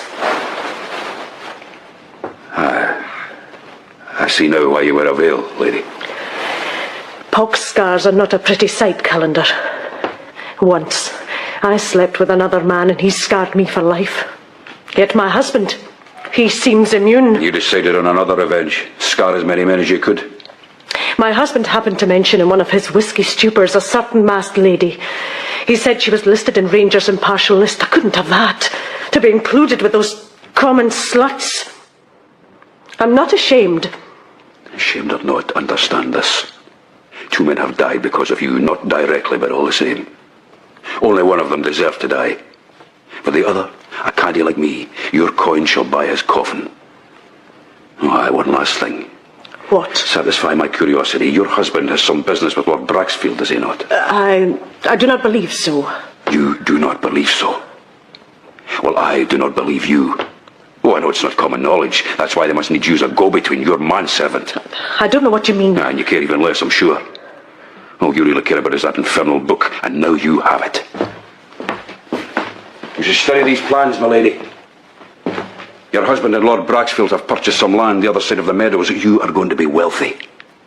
Something to comfort you. Whenever you happen to catch your reflection. Get out! Some people are scarred to their very hearts. Get out! Circumnavigating your latest purchase, Lord Braxfield? Calendar, this is a long way from your den. Oh, I thought I'd walk here while I can before you fence it in. You're making no sense to me. And you make even less sense to me. You're a rich man, an old man. Why do you need this? What? I know about you and Whitewood. There's an ability and the money'd move out of the old town. The two of you buy those unwanted lands cheaply. Then you cram as many souls in as you can. You make a small fortune in rents, but that is not your real purpose, is it? Careful, Calendar. What you are doing is making the old town ever less hospitable. In the meantime, you're preparing another new town this side of the meadows. And you know damn fine you'll have plenty of buyers. Tell me, is the old town really so bad? Its time is past, that's all. Yeah. Calendar, you'd be wise to forget everything you've just said. Well, who'd listen to me? I just wanted you to know that I know. Botany Bay, Calendar. And I've told others. People who may not matter in the scheme of things, but would ask questions should I disappear. I've said it before, you know too much for your own good. I know you, my lord. And I know you. Where does that leave us? Nothing's changed, Cully. Look around you. What the devil? Do you need a chair, Mr. Calendar, sir? Gisborne and Mr. Mac. Meister, I hope this isn't your choice of a career. Come on, get in.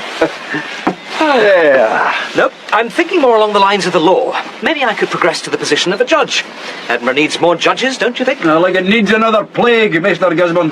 Where to, Cully? Back where we belong, Mr. Mac. The old tune. Goodbye, Lord Braxfield. The scenic route? The scenic route. Aye, why not? Right. Lift. Here we go.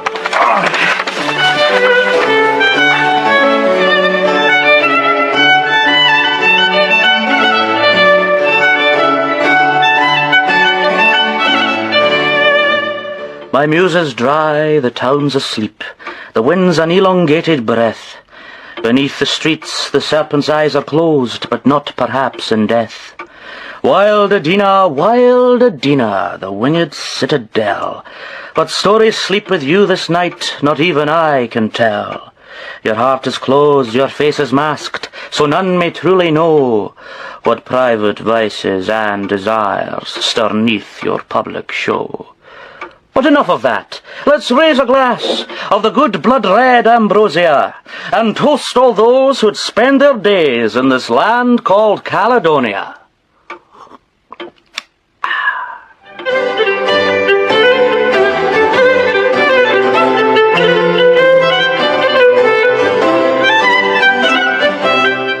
In The Serpent's Back, Cully was played by Alexander Morton, with Richard Greenwood as Gisborne, Norman MacLean as Mr. Mac, Paul Young as Deacon Brodie, Kern Faulkner as the Comte d'Angoulême, Wendy Seeger as the Lady, Tom Smith as Walter Scott, Liam Brennan as Urquhart, Michael Elder as Braxfield, Simon Scott as the Provost, Sheila Donald as Lucky Aird, and Stephen McNichol as the poet Ballantyne. Other parts were played by members of the cast. The Serpent's Back was written for radio by Ian Rankin and directed in our Edinburgh studios by Patrick Rayner.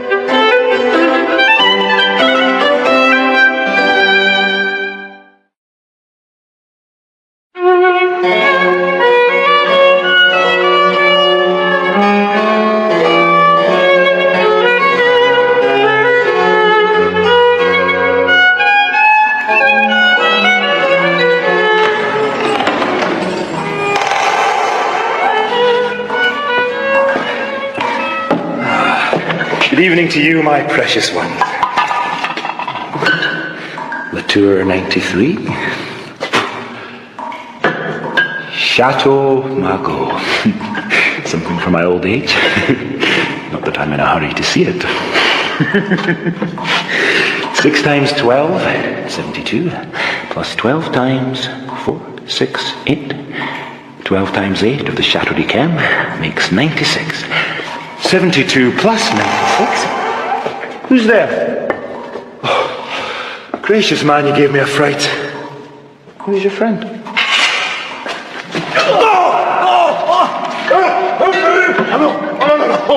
not the Margaux! Oh no! Not my precious one!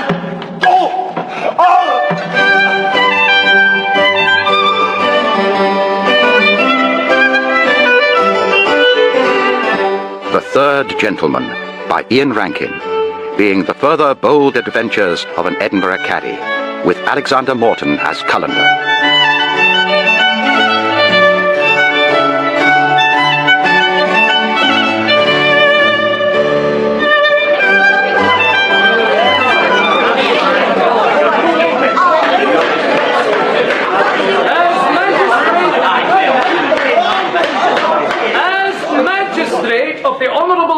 Of caddies of our fair city of Edinburgh, on this day, October the 23rd, in the year of our Lord... And you're on time, Mr. Linklater.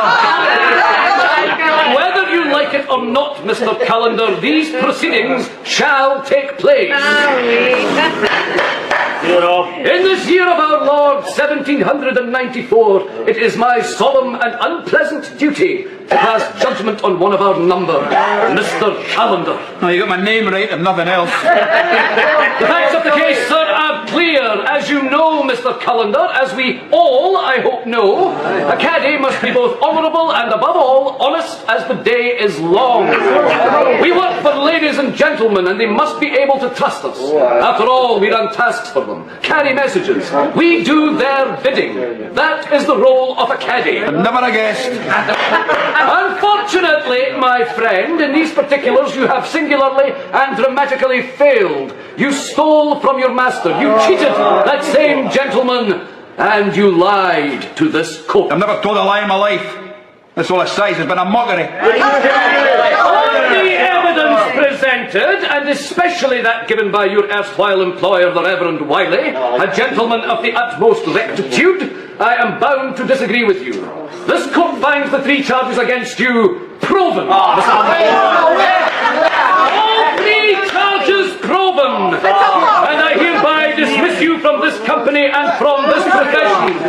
Do you have anything to say? Only that the charges are false. But then you know that already, Linklater. You are no longer a caddy. Good day to you, sir.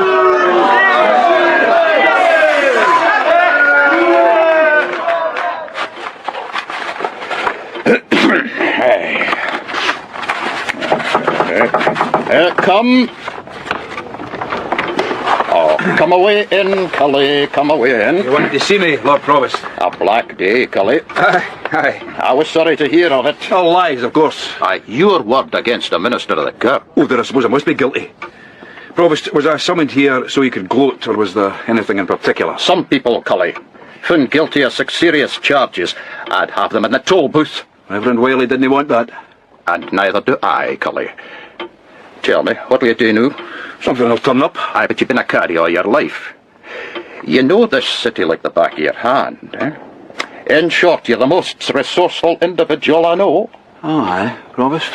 Which is why I think I may be able to assist you. In what particular? Gainful employment, Cully. You'll be an investigator. My investigator. You heard about poor Monroe. Killed for the contents of his cellar. And not the first. There was Joseph Gillis afore him. All his wine stolen, no clues to their whereabouts. And the town guard isn't getting anywhere. Oh, how would we tell?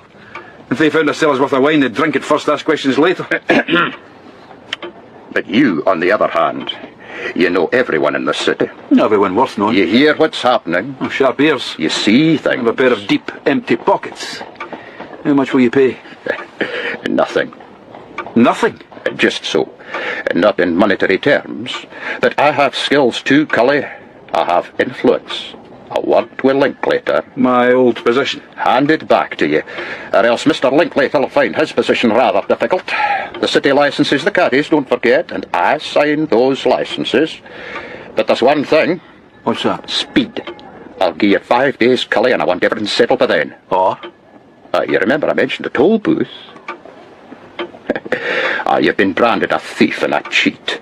Right now, I may be your only friend in this city, your only ally at this distressing time, eh? Lose my friendship and you'll find yourself the loneliest man on God's green earth. But I'll need time to think over this generous offer. No. I'll have my answer now, thank you. But 5 days, Provost. Not an hour or a minute longer, is that understood? So, tell me what it's to be. Yes. Or no.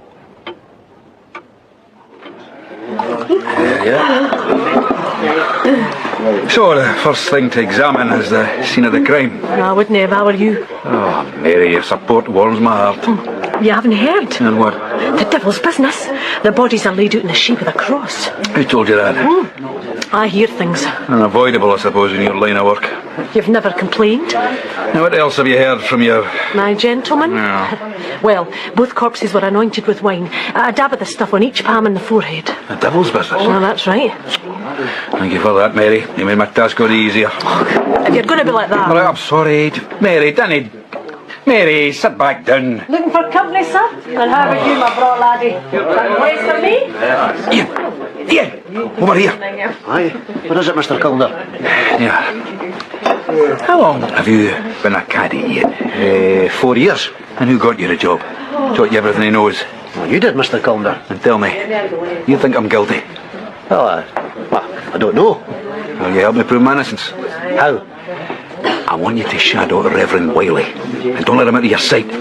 When he's retired for the evening, report back to me. I want to know who he's met with and where he's been. Understood? Aye, Mr. Calder. Good lad, Ian. Why so worried?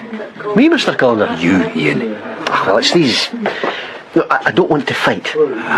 Press gangs? I've already taken Mr. Mack. I know. And that fool Gisborne actually volunteered. Said Bonaparte's men are savages. Ye caddies are the slitheriest creatures in God's earth, Ian. They won't catch you. But if I'm out on the street watching this minister... They won't catch you. Good evening to you, my fine fellows. Aye. Just the types I'm looking for.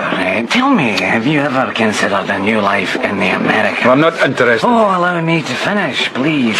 I'm in the market for 100 or so lucky individuals. Passages are most affordable, and look what awaits you at the other end. An untainted land of vast riches just waiting to be exploited. There's money to be made by hard-working, honest souls like yourselves. By the cut of your cloth, I'd say Edinburgh has not treated you with the kindness you deserve. How much would it cost? Well, for you, my boy, I'm sure terms can be arranged. Between you lot and the press gangs, we'll be lucky if anyone's left in the city. I said we're not interested. Please yourself. Come and see me anytime you like, young sir. I'm in town a few more days, but best hurry. Places are going fast. Damn his impudence. America, Cully. Away from the war. I'll work you to death and leave you to rot. It's better than being torn apart by a Frenchie. Not listen to me. Keep your head down and you'll be fine. Trust me, Ian, this immigration is a plot hatched in Glasgow. They want to empty the city. Now off you go. Find Reverend Wiley and stick to him like glue. Right. Goodbye, Cully. What am I going to do with him? With whom, Cully? Mr. Ballantyne, as welcome a sight as ever. I thought I'd stop by to offer my condolences. There is heroism in adversity, Cully. Remember that. My world seems suddenly brighter. Here, have a drink. Drink? That's very decent of you. I find that life's little pleasures become more affordable by the week. Your poetry's selling? No, Lucky Aird's claret's getting cheaper. Your good health, Mr. Callender. And yours, Mr. Ballantyne? Oh, you take a pipe with me? You know I've stopped. Oh, more fool you, sir. Thank you not to like that thing. Do I tempt you, Cully? Ballantyne the Serpent. An image with possibilities. So, what will you do now that you've been found out a rogue like the rest of us?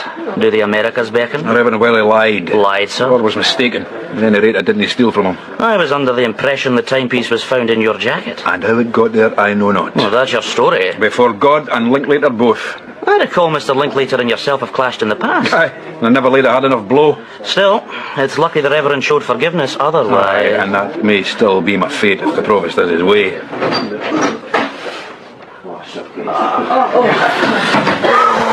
Every time that door opens. I think they're coming for us. Well, it stands to reason. The longer this war goes on, the greater the need for fresh blood. They wouldn't call up a poet, surely. How could the city survive without you? None shall be exempt, Cully. They'll take every last one of us and drag us off to die in some foreign field. Speaking of which, I've something here that will cheer you. Let me guess. A new poem. How the devil did you know? Well, I've suffered enough. In Adina's house, where my nights are spent meanly, I think of you often, my love, and miss you so keenly. I picture you statuesque and magnificent and queenly, and I ask myself, would it perhaps be unseemly to beg one most beauteous lock of your hair, something to hold in my hand and to stare at, something to care for in times of great trouble? Lucky, bring me a whiskey, woman, and make it a double.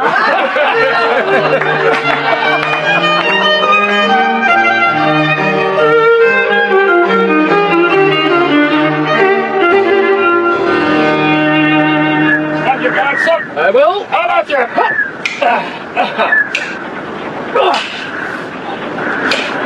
Mr. Hosborough. Hi, that's me. The Provost has asked me to speak with you. Are these two all right?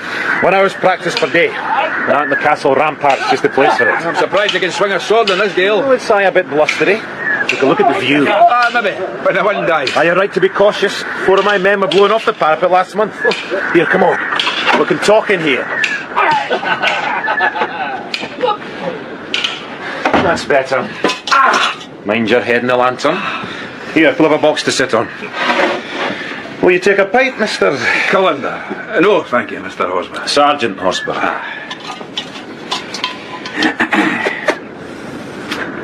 Yes, the provost sent me a note. Seems my men are not thought capable of... No. That Sergeant Horsburgh, there isn't a citizen of Edinburgh does not know the full range of the town guard abilities. Then why are you here? Well, it's just a fresh pair of eyes and ears. With a doctor and a... What was Gillis' profession? Candlemaker. A professional man. Murdered. The provost is naturally anxious. Mr. Callender, we both know the reputation the town guard has in this city. We know the company has its share of... rotten apples. Problems. But we're the only law and order this place has. Can you imagine Edinburgh without us? Riot and licentiousness, whores and ruffians. This city is like these very boxes. Now, as if I don't have enough problems, along you come. An outsider, an amateur. These boxes, Sergeant. What of them? Their contents? Munitions. Grenades, stuff we've no use for these days. Grenades? Grenades. Modern warfare, Mr. Callender. And a lamp burning. Sergeant Horsburgh! Well, the fencing master beckons. Hold on to my pipe for me, Callender. I'll be as quick as I can.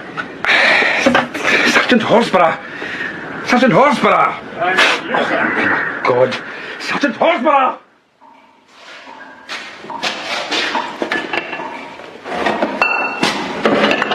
So, he was lying here. This hogshead had been toppled, wine and broken glass on the floor. Had he been stabbed? A dagger or similar. They didn't empty the cellar? Just a few dozen of the best bottles. Dr. Monroe kept a cellar book. Was it the same with Gillis? No, Gillis didn't keep a cellar book. That's not... I know what you meant. Yes, it was the same with Gillis. Certain bottles stolen, stabbed through the heart. The same bottles? Well, dunno. As I said... Gillis didn't keep a cellar book. Who did he buy his wine from? A Mr. Jeffrey. Down in Leith? That's him. Merchant in fine Bordeaux wines. What do you suppose the stolen bottles are worth? £200 or £300. For a few bottles of grape juice? A few exceptional bottles. So, any conclusions? I can understand killing 2 men when money's at stake, but how could you sell the wine to without raising suspicion? Maybe there's another motive. And the wine? An afterthought.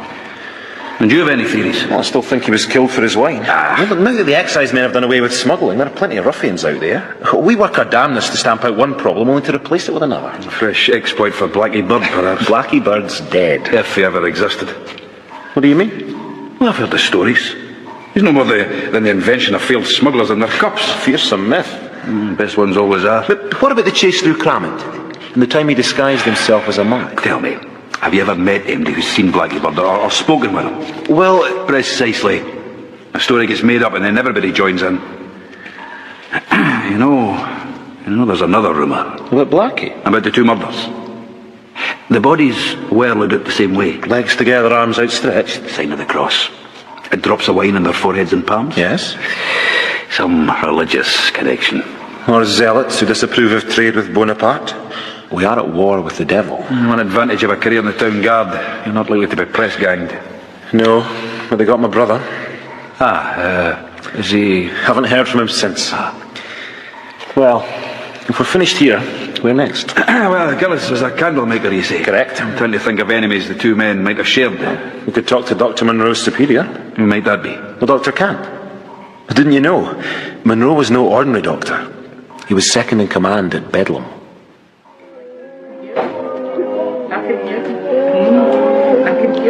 I've already told your men as much as I could. There might be things they missed.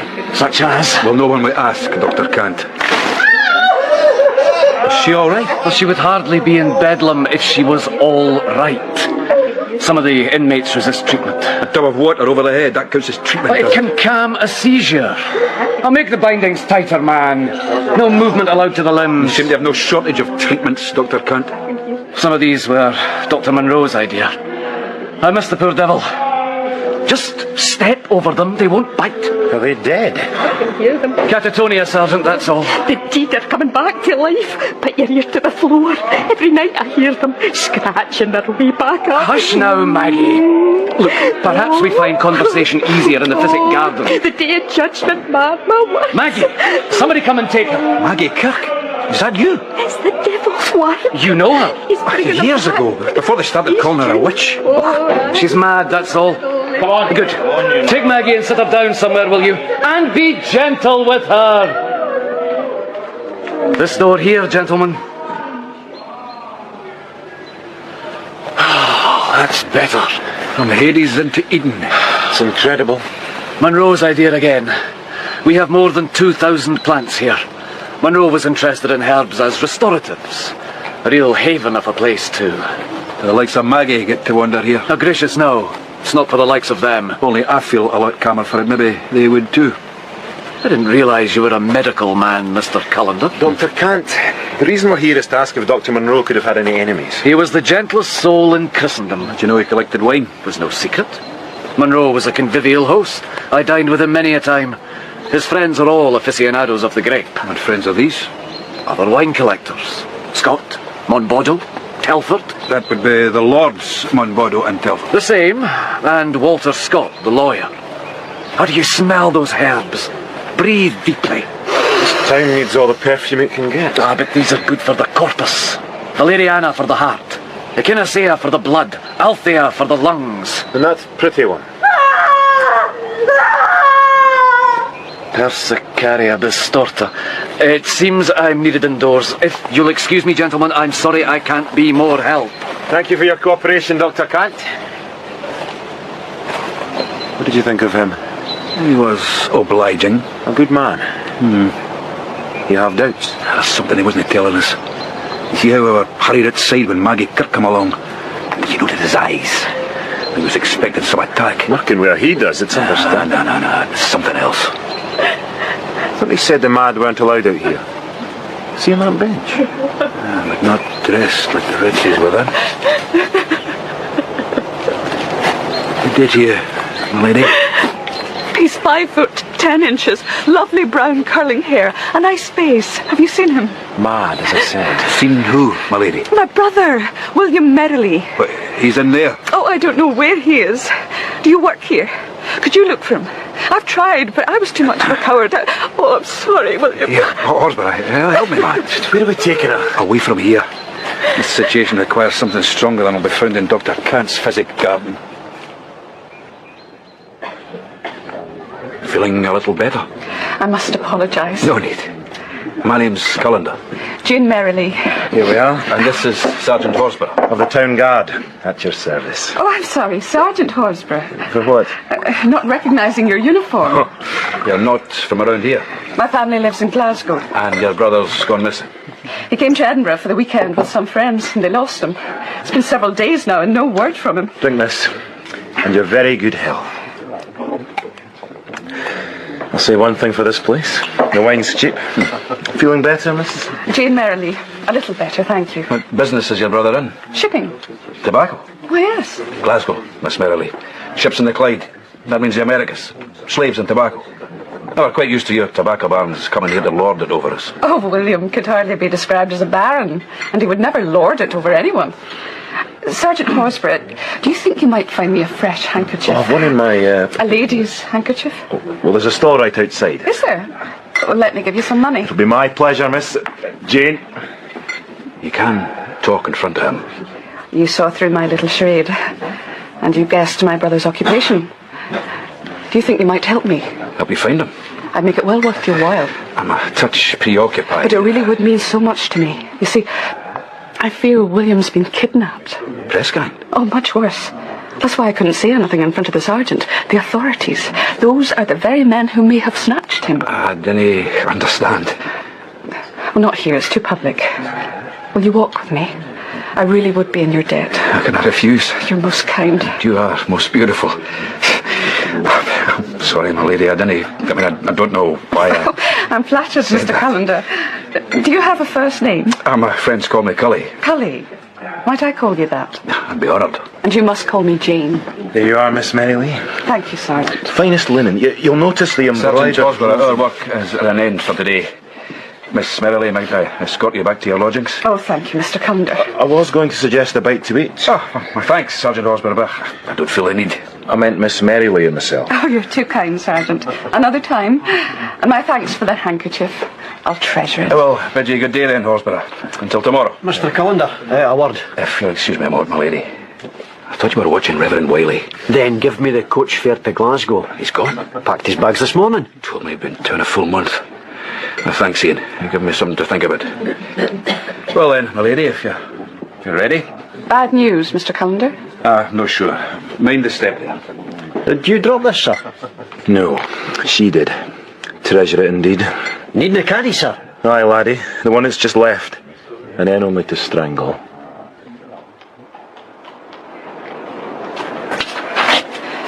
Here we are. You've chosen well.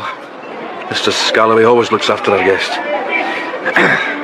Mind you, don't mistake a door. Next along is a body house. You seem to know everything. I thank God I met you. I can't promise miracles, Jane, but if your brother is in Edinburgh, I'll find him. Oh, I believe you. And all my hopes rest with you. Thank you, Cully. Thank you, Jane. We'll meet tomorrow. As arranged. And I'll say good night. Good night to you, sweet Jane. Now here's a likely fellow. King and country require your services. Let the king go fight his own battles. Seditious talk, my man. A year in uniform will change your mind. Seize him! Look for a victim elsewhere, you maggot! Maggots, is it? Hold him, men. Get his legs. Oh, if you fight like this against the French, I'll be proud of you. What the devil's going on here? Callender, is that you? Pity's sake, Lord Provost. Let him go at once, you hear. As you wish, Lord Provost. Mr. Stubbs, is this how you go about your duties? He was willing, sir, believe me. We were just, being vigorous. Callender works for me, at least for the next few days. Do you understand me, Mr. Stubbs? I take my orders from the king himself, sir. Not in my tune, do you understand? Callender, is it? Well, be sure of this. We'll meet again, Mr. Callender. I've never lost a man yet, and I do not intend to lose one now. Be off with your man. Stick to the beggars as we agreed. Come on, men. Thanks, Provost. Saved my neck. Because it belongs to me. You can't blame Stubbs for trying. It's his job. Aye, Lord Provost. Aye, but steer clear of him. He has a long memory. Now, if you'll excuse me... me... from Madame Mackenzie? A small cadeau. That must be a dozen bottles. None of your business, Cully. As you say, Lord Provost. I take it Sergeant Hosborough and his men will not be closing down the Madame for the foreseeable future? We're neither of us astrologers, Cully. Now get back to work and let nothing distract you. Good evening, Lord Provost. Good evening to you. Have we met? Oh, don't be like that, you know fine well we have. Well, I can't be expected to stand here all night. Results, Cully, or else. What does he mean, results? It's a long story, Mary. I like stories. Come on, keep me company until one of my gentlemen turns up and tell me this story of yours. He was in Edinburgh to look at a ship he and his partners were thinking of buying. And? He disappeared. Last seen down by the dockside in Leith. People vanish all the time. Most of my customers seem to have. And his sister told you all this? Jane, aye. Which Jane is it? Is she a beauty? Mary. More ladylike than me, is that it? Listen for a minute, will you? Evening, sir. Liking your colourage? Please yourself. Where did she tell you this? Walked her to her lodgings. Her brother is in the shipping business. Her lodgings? All the way to her room? Mary. And all she did was tell you a story? Her brother runs ships between Africa and America. Worth a few bob, then. Discovered something. Something which put him in mortal danger. What did he find? A slave ship. Intercepted by our own forces. It was American. Fair game in the war against France. So? It was brought into the Clyde. And that's when they found the slaves, hundreds of them, crammed beneath decks. Nobody knew what to do. There was a long wrangle, and by the time it was sorted out, the slaves were dead. Starved to death, most of them. Some from disease. That's awful. It was arranged to keep things quiet. Hundreds of dead black men. The ship was taken out to the mouth of the Clyde. Sank it. Oh, dear God, who did? Whoever abducted Merrily. He learned of the story. He was arranging for men to dive down to the wreck. Dirty-woo! Mister, you devil! I begin to see where Dr. Monroe got some of his ideas. Who's he? The corpse in the cellar. He came up with some ingenious inventions for bedlam. He's the one you should be concentrating on. You don't want to make an enemy of the provost. You're right. Which is why I need your help. I need somebody down at the docks. Eh? Merrily was last seen in Leith. Somebody must have noticed something. At the same time, if Monroe and Gillis were killed for their wine, where are the city's merchants? Down in Leith. Oh, you want me to spy for you? I'd stand it. Too obvious. You, my dear Mary, on the other hand. Cully, you've just said Merrily put himself in mortal danger, and now you're asking Just me. be yourself, Mary. Go about your business. I'm not telling you to stick your nose in, just keep your eyes and ears open. While you gallivant with Jane, what about us? You know how I feel. Commitment, Cully, the two of us. I'm saving every last penny. Pipe tobacco? None this past fortnight. This partnership needs more than one wage earner. Evening to you, sir. Looking for some company? I've a room just near here, sir. We'll be nice and cosy. All right, Cully. I'll give it a try, but at a price. Be sure to tell Jane that when you see her. And good night to you, dear Mary.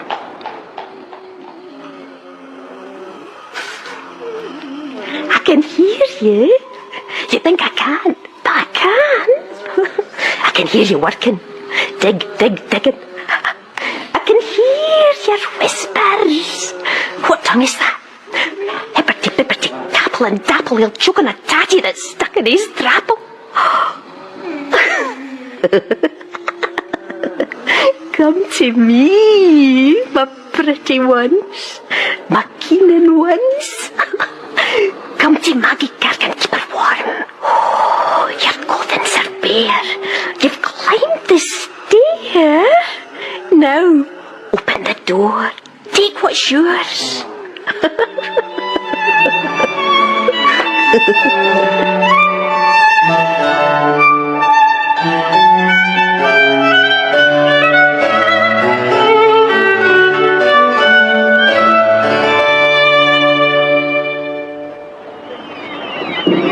No, you daft loons! Pearl ashes, flax and hemp to shed number 7. Indigo and sugar shed free. And don't dawdle! Come on. You there! Get those fish up the road before they rot! Oh, God, give me strength. Are those supplies for the barrack? She's 3 ships down, nearest the lighthouse. Pick your feet up, she sails in half an hour. Good morning to you. State your business. I'm looking for a Mr. Jeffrey. Next to the rope works. Pull her down, McKechnie. You never know what you'll catch. Shouldn't you be helping with the timber? He's got a log I could help him with. You still here? Aye, Don't get your hopes up, unless you've silver in your pocket. See your kind down here all too often. The rope works is back near the gates, left-hand side. Right, thank you. I wish you good day, then. Aye, and good day to you. McKechnie! Will you leave that harlot be? Hey, what do you think you're doing? Hey, you can't take him, he's one of my best men. He signed his name. The man's in a stupor. Celebrating the glorious dawn of a new career. Calendar, is that you skulking there? There's always room in the coach for one more and no provost here to stick his nose in. Oh, run all you like. We always know where to find you, and we will have you. You've my word for it.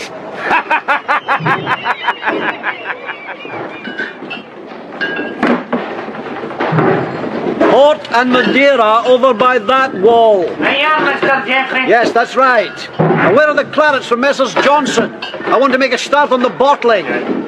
6 tons of claret, is that right? At 800 livres per ton. The whites! Has anyone seen the Malaga whites? Here, Mr. Jeffrey. Right, good. Mr. Jeffrey. Oh, now careful there, the floor's slippery. Are you all right? Oh, just a little out of breath. Bit of wine gets spilled along the way, huh? I can't be helped. Alan! Aye? Lucky Aird needs 4 cases of the special. I want those delivered today. Aye. Should we be sure to comprehend? Doesn't this seem good? Oh, it's always like this when a shipment arrives. Come through to my office, Mr. My name's Cullender. Careful there. Oh, Mr. Jeffrey, your floor's treacherous indeed. Aye, treacherous, yes. So, what can I do for you, Mr. Calendar? Cullender. Oh, I'm sorry, of course. Cullender.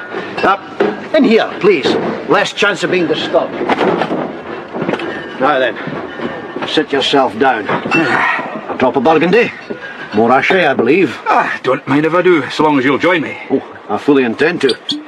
You bottle your own wine, Mr. Jeffrey? Mostly, yes. Though the French are beginning to bottle the stuff themselves. They say it may travel better. Now then, here you are. Uh-huh. Your health, sir. And yours? Very nice. A morning restorative. Oh, this desk. I'm not here on business, Mr. Jeffrey. Not exactly. Oh, well, what then? Messrs. Monroe and Gillis. You've heard, I suppose. Naturally. A great shock. Did both men buy their wine from yourself? Well, not exclusively, but yes. Both were occasional customers. And what's your role in all this? Our Lord Provost has asked me to make some inquiries. Oh, I see. Lacking any clues as of this moment, I'm left with conjecture. And what do you conject? That both victims were relieved of their most valuable wines, that both men bought wine from you. I don't suppose MD has attempted to sell you back any of these bottles. Gracious, no. And if they did, I know my duty, Mr. Callender. Callender? Just so. The top up, sir. No, I was most upset to hear of the murders. And curious, I admit, about the loss of the wines. Curious? Well, as to who'd want them. I sell wines of a similar quality every day. They may be the nectar of the gods, but you wouldn't kill a man for them. And if the villains knew what they were getting, you did say they were selective. Only the best bottles, according to Monroe's cellar book. Lafitte, Margaux, Dechem. Best indeed. You sold them to Monroe? I deal in quality rather than quantity, sir. Yes, they were mine.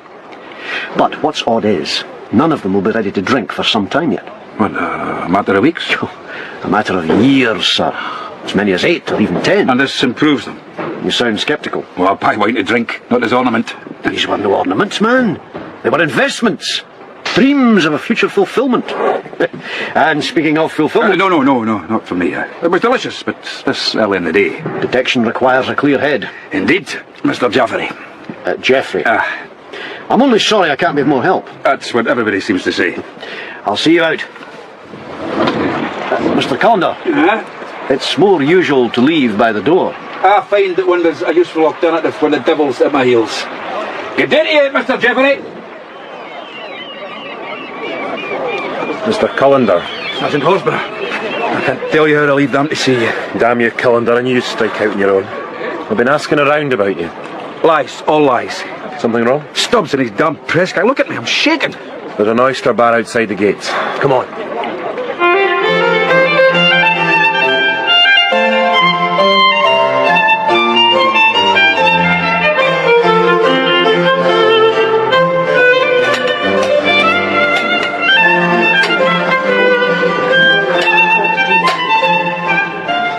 I was not going behind your back.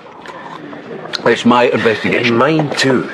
So, did you learn anything from Jeffrey? Something and nothing. Well, he was fine until he heard my name, at which point his knees went from under him. That floor of his is notorious. Funny he seems so nonchalant about such a quantity of spillage. Price he charges for a bottle of his nectar of the gods. So that's it? His knees buckled? Something else. He kept getting my name wrong. So? I seem so sharp otherwise. Yeah, confident, a good head for business. Those in the selling game are at their best with names.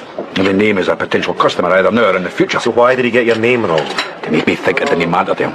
Whereas in reality you do? I don't know, maybe I slipped up my cellar and made myself get his name wrong. So he knows you're wise to him? Aye. Who's she? Who's who? The young lady over there, the one you keep staring at. Or is it the man she's with? Aye, it's the man she's with. Oh, you know him? Well, then let's go across. All right. He's a shrewd one, Sergeant. It says promotion in your future. You're right to say that I know her in truth. Cully. Is it? Spit it out, man! Dear God, he's turning blue. Hold on, Cully. Look, help him, he's choking me. I'm doing my best. You can stop thumping my back. Face is like beetroot. I thought we were losing you. Thanks, Mary. Mary, is it?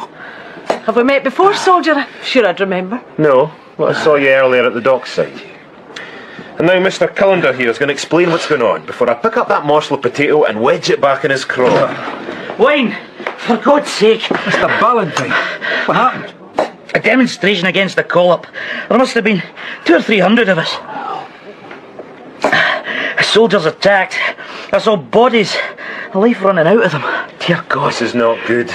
Ian was with me, but then I lost him. Soldiers took him. I don't know. I ran for my life. I'll have no customers left at this rate. You'll wait till they come back for the wars, pockets jangling with gold. Aye, and missing half their limbs. Tell me, sir, why are you holding on to that piece of potato? To force a confession out of Cullender here. Well, Cully. I'm going mad. They slaughter us with swords and muskets, and you're threatening Cully with a tatty. Mr. Cullender. Not here, Sergeant. Let's walk. It's an incredible story. Dead slaves, sunken ships. Cully, you met this creature in the madhouse. You sure that's not where she resides? Discover for yourself when you speak to her. You know, you could help Miss Merrily greatly. Help her how? You're in the town guard. You have powers. You can make inquiries in Glasgow. And leave you here to curry favour with the Lord Provost. No, Cully, I'll be staying put if you don't mind. Sit yourself. Here we are. St Bernard's Well's a curious choice for a rendezvous. It's quiet. And after the oysters and wine, this spring water is a definite restorative. Who's this? Lord Monboddo. Hey.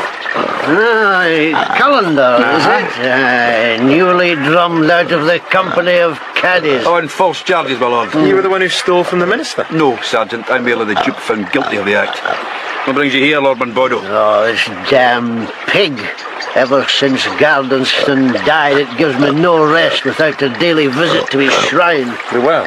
Built my Lord Gardenston in thanks for his long Bacchus-worshipping life.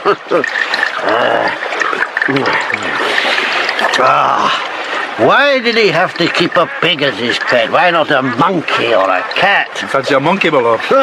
They're like having one's grandmother on a leash. Lord Monboddo has a theory that we are descended from the apes. Hang it, man, it's verifiable. You have proof? A conspiracy of midwives defeats me, sir. They snip off our tails at birth. Snip off our tails, eh?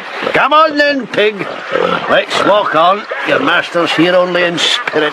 Talking of spirit, my lord, before you go, you were friendly with Dr. Monroe, I believe. Aye, I was. And like him, you enjoy your wine. I host the occasional dinner, nothing too fancy. You should see the pig's party trick, Cully. He knocks back a bumper of fine claret. Only the best for Gardenston swine. Do you ever buy from Mr. Jeffrey? Well, of course. And do you fear, sir? For what, sir? Well, there have been 2 murders. 2 thefts of the very best bottles. I've stout locks on my cellar door, and the pig's sleeping outside. Any noise, he'll see the ruffians off. They've become ham hocks in the process. Hold on, hey, hold up there now. Goodbye, my lord. Enjoy the rest of your walk. Bedlam has lost another patient. When you're as rich as Monboddo, you're nearly eccentric. Who was that? Jane. Oh, that was Lord Monboddo. You know him? Have you any news? Well, it's... And Sergeant Horsborough. Well, this is indeed a surprise. Cullender has been explaining to me That why... was to be our secret. Oh, you can trust Sergeant Horsborough, Jane, I'm sure of that. And he could prove invaluable. In what capacity? Tell her, Sergeant. Well, aye. That is to say, Cully here... Oh, the Sergeant has agreed to make a few inquiries in Glasgow. Accompanying yourself? Well, as I said, Jane, there are other pressing matters. But you promised And me... I stand by that promise. I have a spy working at the docks. A spy? A woman of resources. She's asking questions about your brother. Well, a clearer description might help. There's a portrait on the wall of our drawing room. It'd take too long to fetch from Glasgow. Perhaps if I sat you down with an artist, he might make a sketch. Would I have to go alone? I feel so absolutely without friends in this place. You've got Cully and myself. Yes, Sergeant, and in that I'm blessed. But William, maybe... I feel such a responsibility to... Here, try to sip some water. Now, dab some on your face. That's better. Now, sit down and let me ask you a few questions. Always supposing that you feel well enough. I'm fine. Now, your brother arrived in town with his business partners. Yes. Their names? Wilson and McGowan. And where were they staying? Lodgings on the high street. I don't know the exact address. But Wilson and McGowan would know. I could write to them. Then do so. And tell me, they'd lost their friend, but still they returned to the West Coast. Well, they thought he'd returned ahead of schedule. Perhaps an emergency. And when he disappeared, did he take any of his things? Not that I know of. His trunk was still in his room. Oh, that's why I panicked when they came asking for him. Well, I think it'd be best if Sergeant Horsborough talked to Wilson and McGowan both. Can you give him their addresses? Certainly. And the ship your brother was here to buy? What of it? What was his name?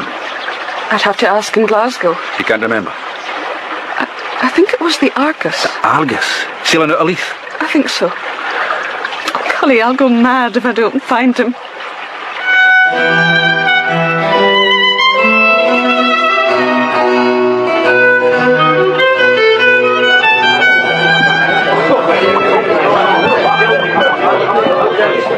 No word of him at all. Cully, I've spent all day down there. Sailors, boat menders, dock workers. There's not a man I haven't talked to. Aye, and a few you've done a bit more with. I earned every last groat. Here, put that in the champion for me. Oh, you're wasting your money. It's mine to waste, isn't it, Sergeant Hosborough? Oh, and another jug of wine while you're at it. Here, have another glass. Lucky's practically giving us stuff away. I've had plenty. Look, what's wrong with you? You used to be fun. Can't you take one night off, or wouldn't Jane approve? Somebody must have seen him. He was there to look at the Argus. The what? A ship. It's for sale. Well, the sergeant's enjoying himself. He knows you can't be working all God's hours. Well, he better have fun while he can. He's been for Glasgow first thing. And how did you engineer that? He couldn't refuse Jane. And what about you, Cully? Has she cast a spell on you too? You know me better than that. Do I? I'm beginning to wonder. Come on, champion! Win this business, Benny! Come on!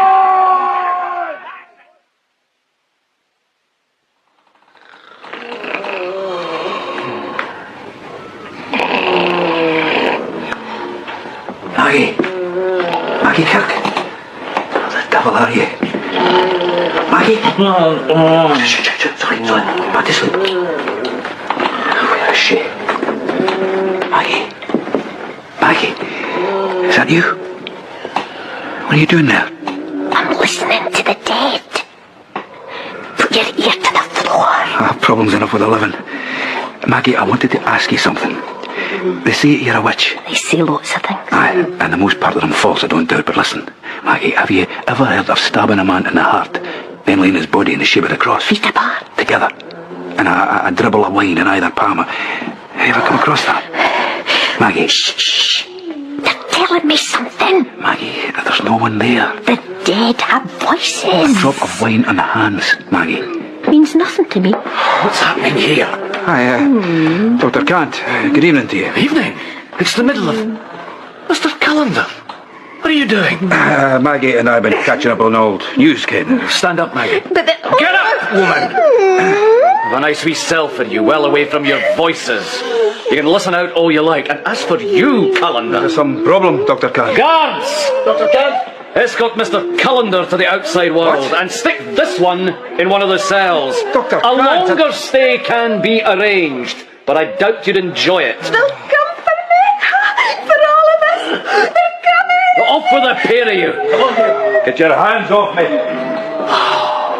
Interfering meddler. Let's have a listen. Oh God, I can hear them. Be silent, will you? God's pity on me. God's pity on me.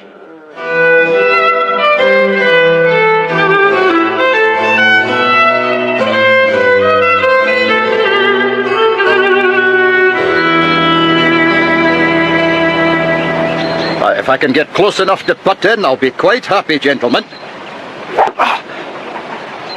Here comes Callender now. Good morning to you, Lord Provost. And good morning to you, Cully. Good shot, sir. Si, bravo.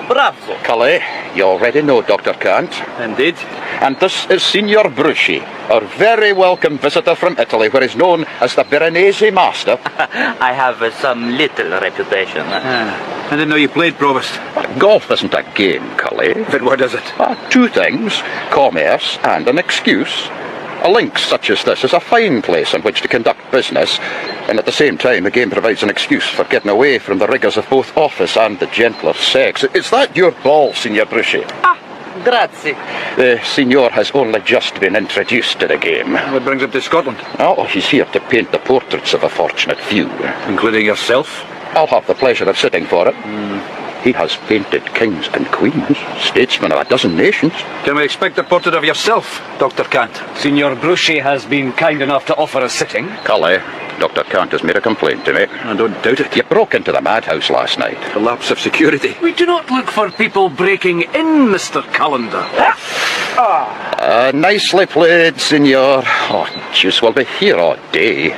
Your turn, Doctor. Provost, You said I'd have carte blanche around the city. I didn't say you could go bothering my golfing partners. What is it you're scared of, Doctor? Oh, sliced it. Damn you, Callender! Lord Provost, I demand... Callender, that was irresponsible. Now, apologise to the doctor. I'll be happy to, as soon as he's answered my question. I'll be off with you. Is there some debate of the rules? A moment, senor. I'll just take my shot. Cully, there was another attempt last night. No blood spilt this time, thank God. And all thanks to a pig. Monboddo? Hey, Provost! Your ball! She falls into a hole! That, sir, is the object of the game. Monboddo's pig? Go talk to the man. And for God's sake, steer clear of Kant and his bedlamites. There's nothing for you there. Now, do you heed? And Callender, you've had 3 days. Only 2 more to go. Now, Signor Bruschi, your shot, sir.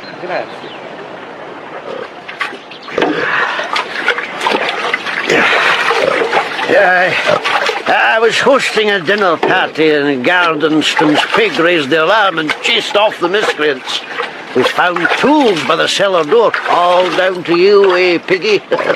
Lord Bodo, my lord, do you always take your baths in the lawn? Aye, when the weather permits. Your tail's on the wrong way round, Oh, it's the best thing for you, refreshes the spirit and body both.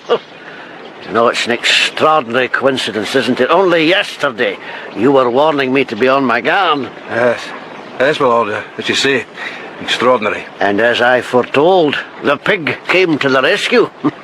Here, fetch that bottle over. Where's your glass? Oh, it's not for me, man. It's for the hero of the hour. The pig? His party trick. And a discerning palate he has. Pour it into that dish.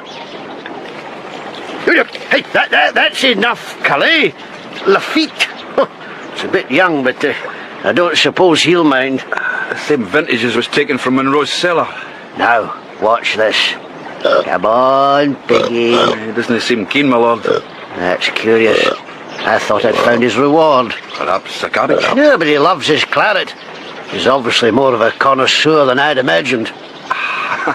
Aye, Lord Monboddo. Maybe he is at that. Now, Joe, where's my robe? Can you hand it to me? Quick as you can, my lord. I think the pig has seen something it mistakes for a comestible. Well, I had a tail like you once, pig. We all did. Shaven monkeys, that's what we are, Callender. No better than orangutans. What are y'all looking at? Can a man have a bath in peace? Oh, what's this world coming to? Pig, bring me that belt back here. Hey, come back here.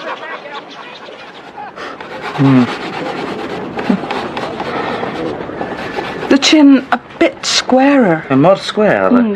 Not so swarthy. William is anything but swarthy. Excuse me, my lady. Where I am from, we all have golden skin.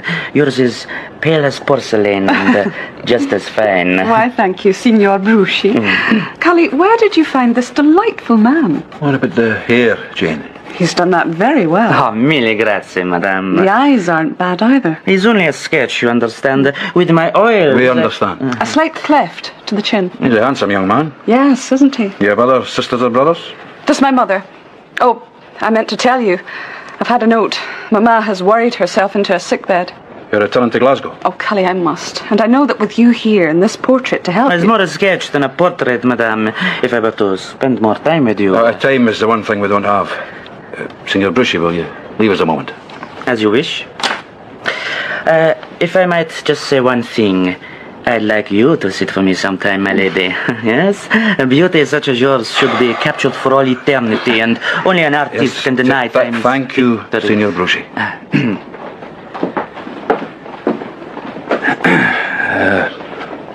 Jane, there's something I should tell you. No, please don't. Just hold me. I'm sorry, Jane. Please forgive me. For kissing me? I enjoyed it. I'd like to enjoy it some more.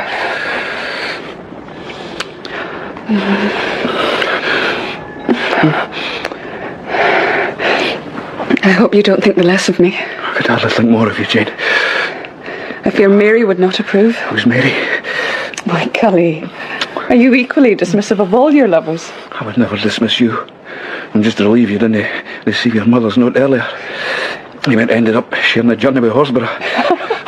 Why, Cully, don't you trust me? It's the sergeant I don't trust. When does your coach leave? This afternoon, but I must pack. I could help. I'm good at packing. You are? Everything in its place. No space left unused. That's the kind of packing I admire. I'm useless myself. I could teach you. I suppose mastery of the craft takes years of practice. First lesson is the one that counts. I suppose we might have time for a lesson.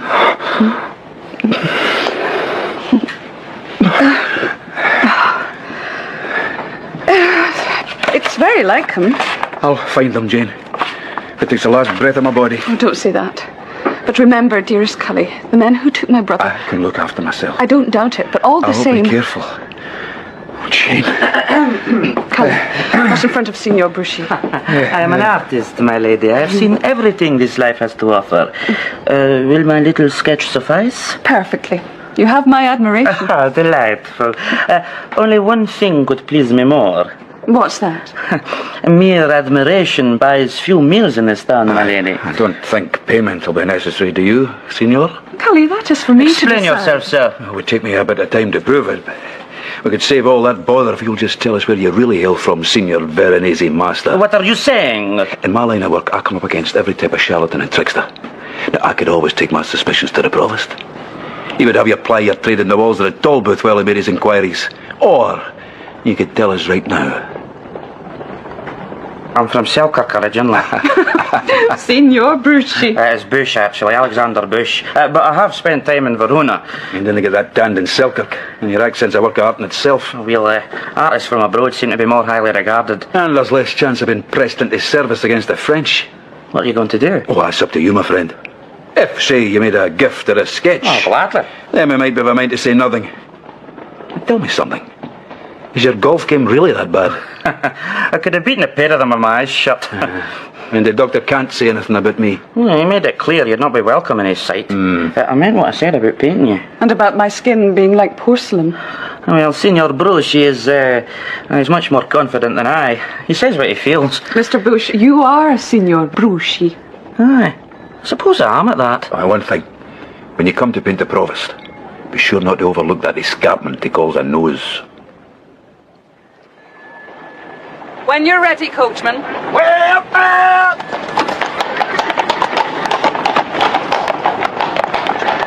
Jane! Jane, wait, will you? Wait a second! Damnation. Goodbye, Jane, my love. Here, Watty, hold on there. Cully. You're trying to avoid me, Watty. Mr. Linklater says you're a disgrace to the order. And you believe him? We were caddies together when we were bairns, Watty. Aye, that was then. This is now. Any of us found talking to you, Linklater says we'll be up before him. The man carries his grudges. So if you'll excuse me... Just a moment. Have you seen this man? He was in town last weekend. The face is familiar. You've seen him? Oh, I'm sure of it. I can't quite put a name to it. James Merrily. No, that's not right. What then? It's on the tip of my tongue. Stick out your tongue then, I'll snip the name off. I'm doing my best. Sorry, Watty. Have you seen him lately? I think so. I'll tell you who I haven't seen. Your friend Valentine. He never misses a meeting at the weekly club, but according to Mr. Scott, last night he did. The soldiers have him? That's what I hear. Oh, you do well to heed Linklater's advice, Watty. It seems all my friends have a way of disappearing. Listen, did you have any dealings with the Reverend Wiley? The man you done? I didn't want me. Didn't he want you? A friend of his had given him your name.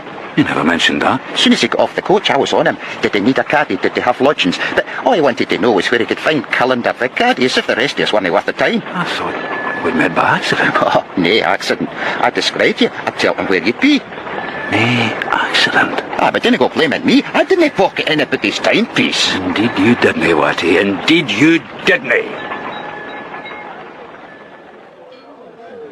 Any man, Jack, if you think he's up to the task?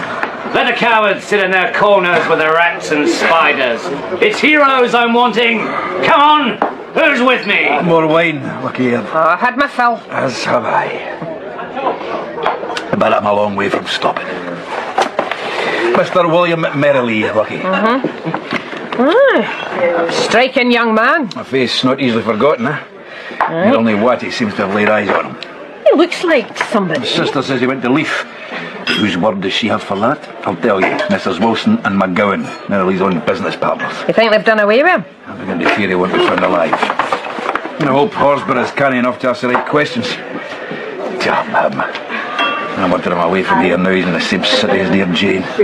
Oh, Jane. Ah, you've got it bad, Cully. She's done something with my head. So I'm spellbound. Oh, here. Another glass. Is this your special wine, Lucky? Special? No, it's the same stuff I always get. For Mr. Jeffrey? Aye, that's right. I was down there the other day. Told one of his men you wanted another case of the special. Oh, cheap is what he means. Well, it's stuff I'm drinking. It's cheap. Not vinegar. Oh, it's decent enough claret. Why did he sell it so cheaply? I thought we were at war with France. I know better than to ask. Smuggling? Oh, just drink, Cully, and be thankful for it. That's it, Calendar. Another bumper won't do any harm. Indeed no. Leave the man be. Tell me, Stubbs, is this man one of your recruits? If he's a man of sense, he will be. You don't know? Finish your glass. Plenty to drink in His Majesty's forces, eh, lads? Every night, Calendar, and not a penny to pay. I said leave him be. Got women fighting your battles for you. Be a man. Drink up. Here, tobacco. Fill your pipe. Man doesn't smoke. I'll be back in a minute. Cully, you've got to get away. Where are your friends? Ian and Valentine. Soldiers took them. Sure you're not. Maybe Stubbs is right. You'd leave Mary. What'd she say? Mary. There's something I have to tell her. Has she been in? Ah, she's avoiding me. Rent's due and today's the day. She's never late with her rent. I know. Listen, it's a good room at a good price. Plenty of girls will have it if she won't. She's been working down in Leith. Well, I was expecting her at 6 and it's past 9 now. Dear God, not Mary too. Are you alright? Mortal danger. I said it myself. Mortal danger. And I sent her out there. I have to find her, Lucky. Eh? No time to lose. Steady there. Made up your mind? Good man. Here, let me give you a hand. And here's my hand. What the devil are you waiting for? Get after him!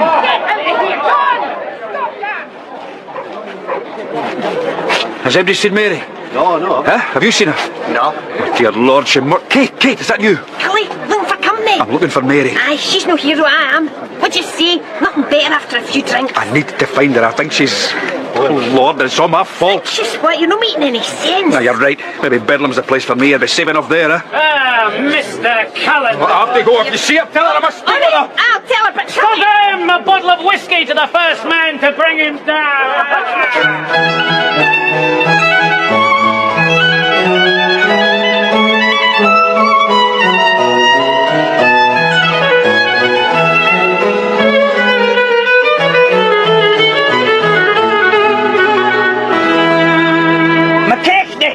Aren't you supposed to be helping in Shed 7? Tompkins, lively on your feet, man. Let's see if we can finish this load by Hugmanay. Good day to you, sir. You again? Not still looking for Mr. Jeffrey? No, not today. What's up with you, man? You look like you slept in those clothes. If only I had. Sleep, sir, is just one more thing I'm lacking. I was here at 2 this morning. The place was dead. Well, it's been some time since Leith what round the clock. Now, Port Glasgow on the other I hand. was looking for a young woman. You remember the day before yesterday? She was standing over there. Wrapped around McKechnie. Would you happen to have seen her since? I'd remember if I had. I mean, she's not bad looking. Well, thanks anyway. There's no point headed that way. Huh? Jeffrey's premises are closed. Closed? Aye. His men turned up for work this morning. There was no one to let them in. Well, an illness, perhaps? Dunno ken. But if it is, it's a travelling sickness. He was seen mounting a coach, and in somewhat of a hurry.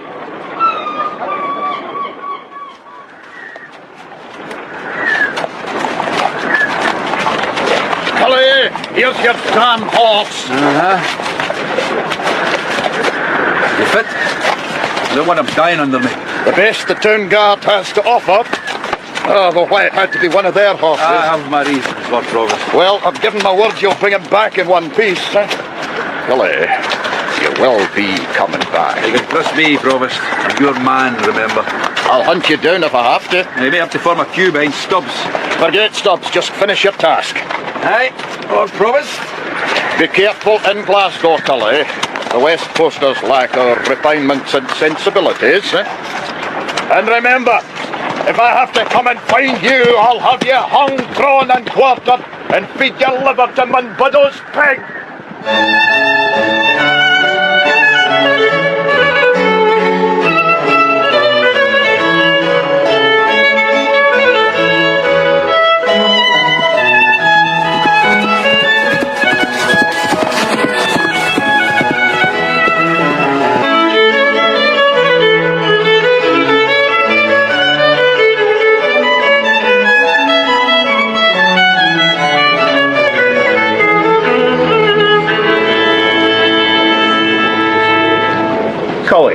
the devil are you doing here?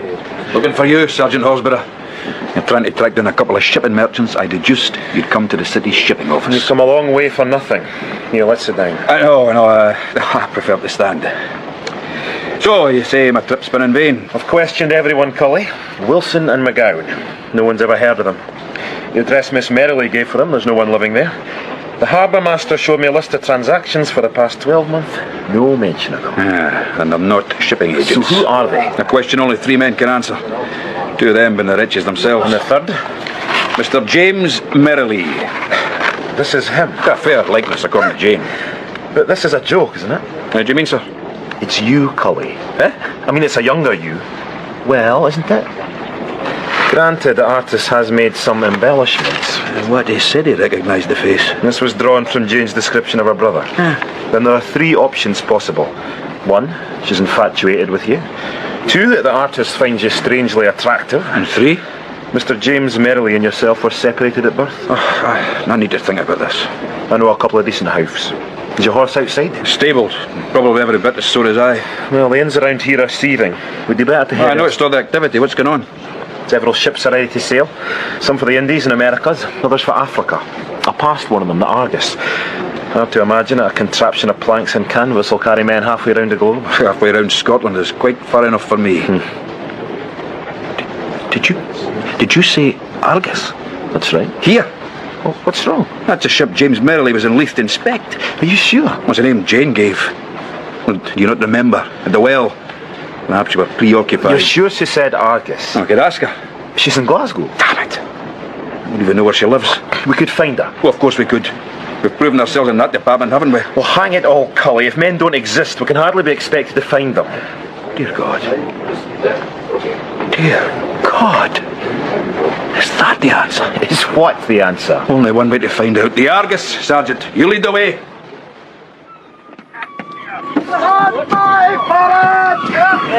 Watch yourself. This gangplank's shaking in my nerves. I always feared one day I'd walk the plank. I'm glad you retain a sense of humour. Perhaps this isn't so wise. We should alert the authorities. Let them deal with it. Time. I'm making ready to sail. Any sign of the captain? I've no appetite to wake up in the Carolinas, Cully. Don't worry. I'll see that we're not detained. Can I persuade you to change your mind about that, Mr. Cullender? Mr. Jeffrey. No difficulty this time with my name. No need for the pistol, sir? Perhaps not. Stand in front of so many witnesses. My men, Cullender, hand-picked a lot of them, like fine Bordeaux grapes. There's someone below who wants to see you. And if we refuse? You've stepped off Scotland, sir. You're in my domain now. Besides, I promise you the trip below will be well worth your while. Come on. Stop at the bottom. All hands at the ready! Bid farewell to your native country, gentlemen. In here. Jane. Oh, Cully. Oh, thank God you're all right. What happened to Mary? The blow knocked her unconscious. Blow? Jeffrey, you devil. Careful what you say, Mr. Cullender. Easy, Cully. Sound advice, Sergeant. Has he harmed you, Jane? I'm all right. Of course she is. All these wine barrels. Empty bottles. Hundreds of them. Hundreds indeed. You killed Gillis and Monroe. I had help. Who? A smuggler. Name of Blackie Bird. Blackie Bird doesn't exist. She's coming round. Be so good as to step over here, Miss Merrily. Jane, stay where you are. What happened? You! Mary, are you all right? No thanks to her. I didn't understand. I do. Oh, bravo, Sergeant. You do your profession proud. A new beginning, Blackie. You're Blackie Bird? In the flesh. Now, if you'll excuse us, we've work to do. I'm impressed you made it this far, Cullender. But it makes you all so much easier to dispose of once we're in mid-Atlantic. Overboard, and there's an end to it. Come on, Blackie, my love. I'll be back to deal with you when the fish need feeding. What a fool I've been. Not sure I understand. Monboddo's pig wouldn't drink Lafitte precisely because it wasn't a Lafitte. The fashion for laying down wines means anything in the right bottle can be passed off as its label, and the buyer won't be any the wiser for the next 10 years or so. Jeffrey told me a Bordeaux trader had come to town saying some bottles were ready for drinking earlier than expected. Meaning the fake bottles would be opened and their secret revealed. Cheap wine and expensive raiment. Jeffrey and his blackie had to get those bottles back. That's why there was so much cheap claret in the house. They were selling it on. Now they've been found out, they're off to America to start afresh. Plenty of gullible plantation owners keen for acknowledgement as a new beau monde. Well, we're underway. What are we going to do? Next stop, the Atlantic. I have to say this of Blackie. She's clever. Hilda was asking questions, came up with a story to keep me preoccupied. Drowned slaves. Well, I'm glad you're so cheerful. Oh, I'm always cheerful, especially when I've been taken for a fool. Right, drag those barrels over to the wall. Why? Because we need a shield, and there are no more questions. There isn't a moment to lose. Here, help me. I'll leave enough space for us to hide behind. Hide? But they know we're in here. Look, then we're hiding from. What then? I should do it. Mary, hand me the lantern. I still don't see. A pipe? You're lighting a pipe? You swore to me you'd stop, Cully. Can you think of a better time to begin again? Besides, I need something to light the fuse. A grenade? Take it from your own store, Sergeant. Now, I'll place it by the door. In a few moments, there'll be nothing but a doorway. A grenade? Let me see. Behind the barrels, Mary. It looks small enough. Big noises come in small parcels. Sergeant, how long will the fuse take? What's that sound? Where's Mary? Mary! You idiot, you've hauled the ship! And the door's still standing! We're doomed! Don't panic, man! Mary! Trying to bung the hole. With what? Our clothes! Come on! Step off! Mary! Damn the smoke! This won't work for long. Someone's coming! What in God's name? Damn you! What have you done? Make it out the Clyde now, Mr. Jeffrey. Never mind to the Americas. Better turn this hulk around. We can make repairs. Better be quick about it. These clothes won't stop the breach. No, but a couple of bodies might. Where's the slattern? Blown to smithereens, damn you. You and your grenade. Well, wherever she is, prepare to meet her. Ah! Mary! Where did you spring from? I was blown behind those barrels. Oh, Cully, what have you done? I thought I'd lost you. Oh, nice to know you still care. At least the door's open now. We can't leave him. He'd have left us. I'm bringing him. Sit yourself. Come on, Mary. This way. The boats have been launched. How are we going to get off? Let me think. Calendar, what have you done with them? What have you done to the ship? He'll have to cheat again. You're tough on the other hand. I feel the blood's been pulled. Sergeant, put him down. That's an order. If I drop him, he'll go overboard. And if you don't, you both will. He's twice a murderer. Must be tried and reported.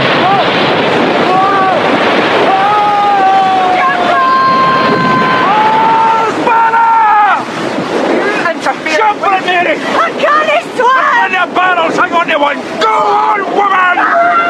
True steel against a length of wood. I like these odds. No slave ship, no merrily. You tell a good yarn, Blackie. I have to in my game. Funny, really? I don't say you didn't exist. I was one of them. And at the same time, you snare me behind me believing in a fiction. Not the first time I've snared a man. 2 more strokes, and you'll be defending yourself with a spud. Well, I'm sure you forgive me if I excuse myself. Calendar! Damn you for a coward! Damn the lot of you!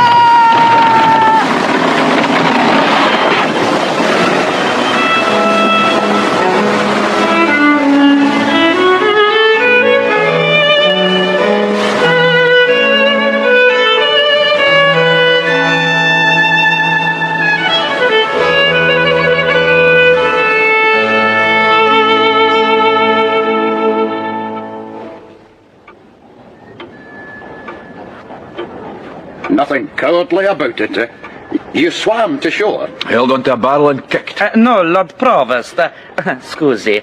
Please to keep the head still. Like this, Signor Bushy. Grazie. Hosper and Mary are right. They're recovering. And Jeffrey. Horsburgh pulled them all the way to shore, just so the devil could be tried and hanged. Sergeant Horsburgh has standards, Cully. Yeah. Notwithstanding the fact that he scrambled ashore naked from the waist down, leaving only Blackie Bird unaccounted for, eh? No sign of a body? None. Blackie Bird, a woman? Will I be reinstated? I should think you will. And are you ready to own up? To what? You sure you want to discuss this in front of our Veronese master? I am artist. We hear nothing. Our eyes we use only. Besides, our accent defeats him, apparently. As you wish, Provost. I was asking if you were ready to own up to putting the whole thing together. You and Linklater. Not that he'd have needed much persuading. How the devil did you find? Oh, thank Blackie Bird. See, she conjured up a history that didn't exist. I've encountered a few of those lately. Oh, sorry, Signor Bushy. Prego. It's not a bad likeness. I began to wonder who might have done the same in my case. My conclusion, the only one possible, was that the Reverend Wiley did not exist, just like William Merrily. What do you say, Provost? Go on. Well, recuperating in Glasgow, I was able to describe Reverend Wiley to a theatre manager. He gave me a name, Thomas Dalrymple, an unemployed actor who'd only been too glad of some work. You needed a hold over me. How would you have done my bidding otherwise? You know the answer to that?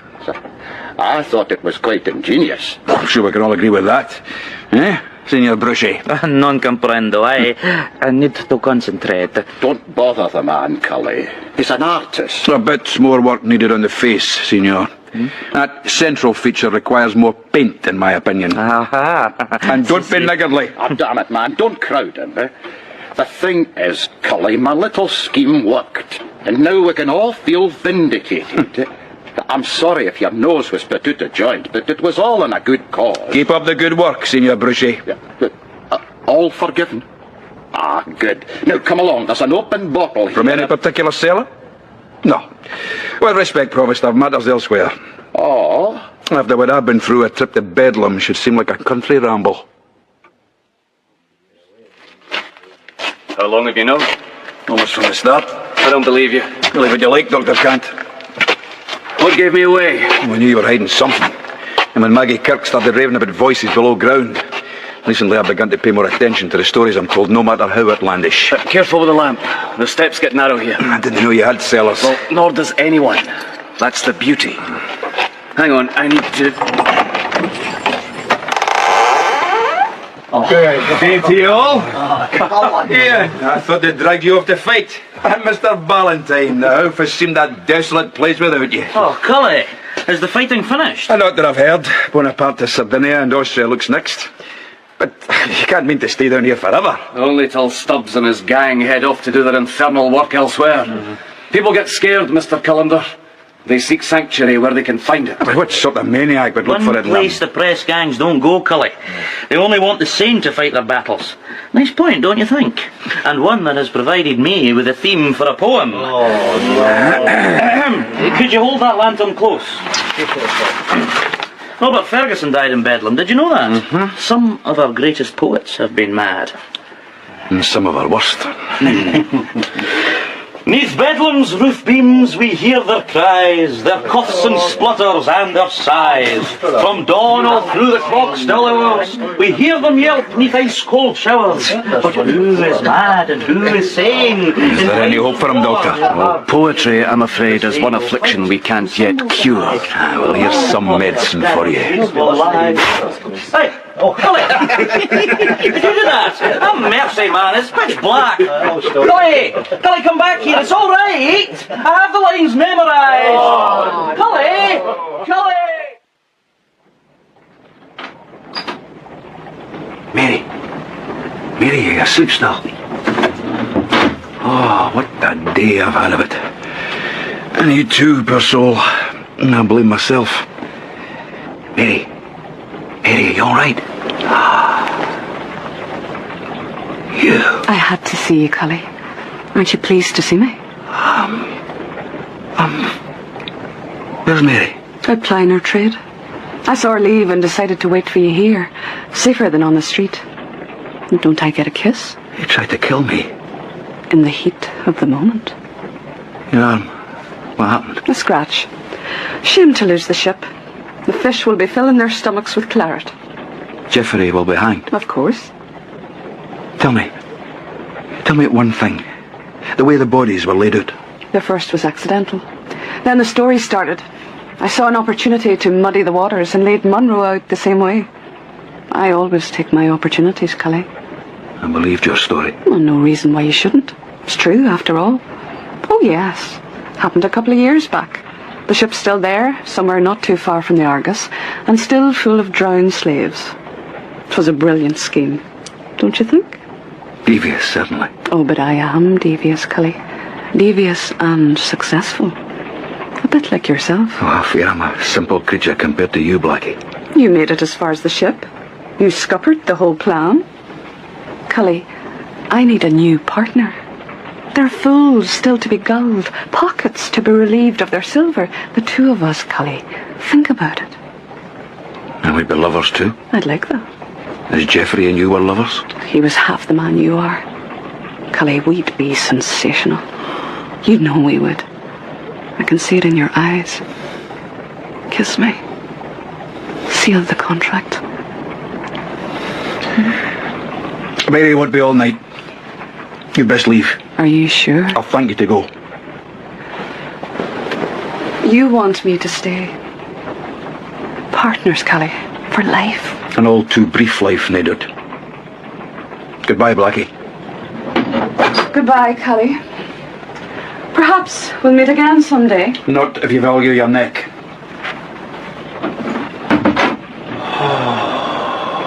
A nation of heroes will be. Join up and be a man. Prove yourself to your womenfolk and children. Come on, who's with us? Perfect. Good evening to you, my lady. Any man would be proud to join up to save her honour. You want Bonaparte trundling in here with his... Oh! Who did that?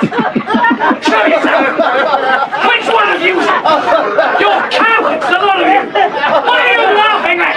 I'll have you all flogged! I'll be back, damn you! This city deserves to fall! And a lot of you with it! Did you see that, Cully? It was you. Guilty, Mary. Guilty as charged. Now, what's my sentence to be, eh? I'll need to think. There are other charges outstanding against the prisoner. Falling in love with Blackie Burt. She never meant anything to me, Mary. Oh, well, she's gone now, isn't she? Gone for good. For good. Aye. She did have you fooled, though. I'm forced to admit it. Is the court in a mood for clemency? That may depend on the prisoner's future conduct. Oh, the prisoner has learned his lesson. And throws himself on the mercy of the court. Given the chance. Then approach the bench.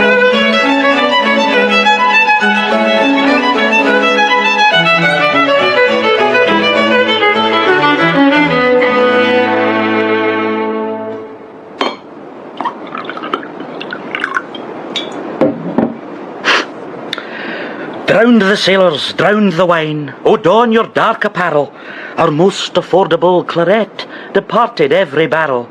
The fish now swim within the Clyde, and drink their merry fill, until the tide throws them ashore, right full up to the gills. Gills. Nice pun there, Mr. Ballantyne.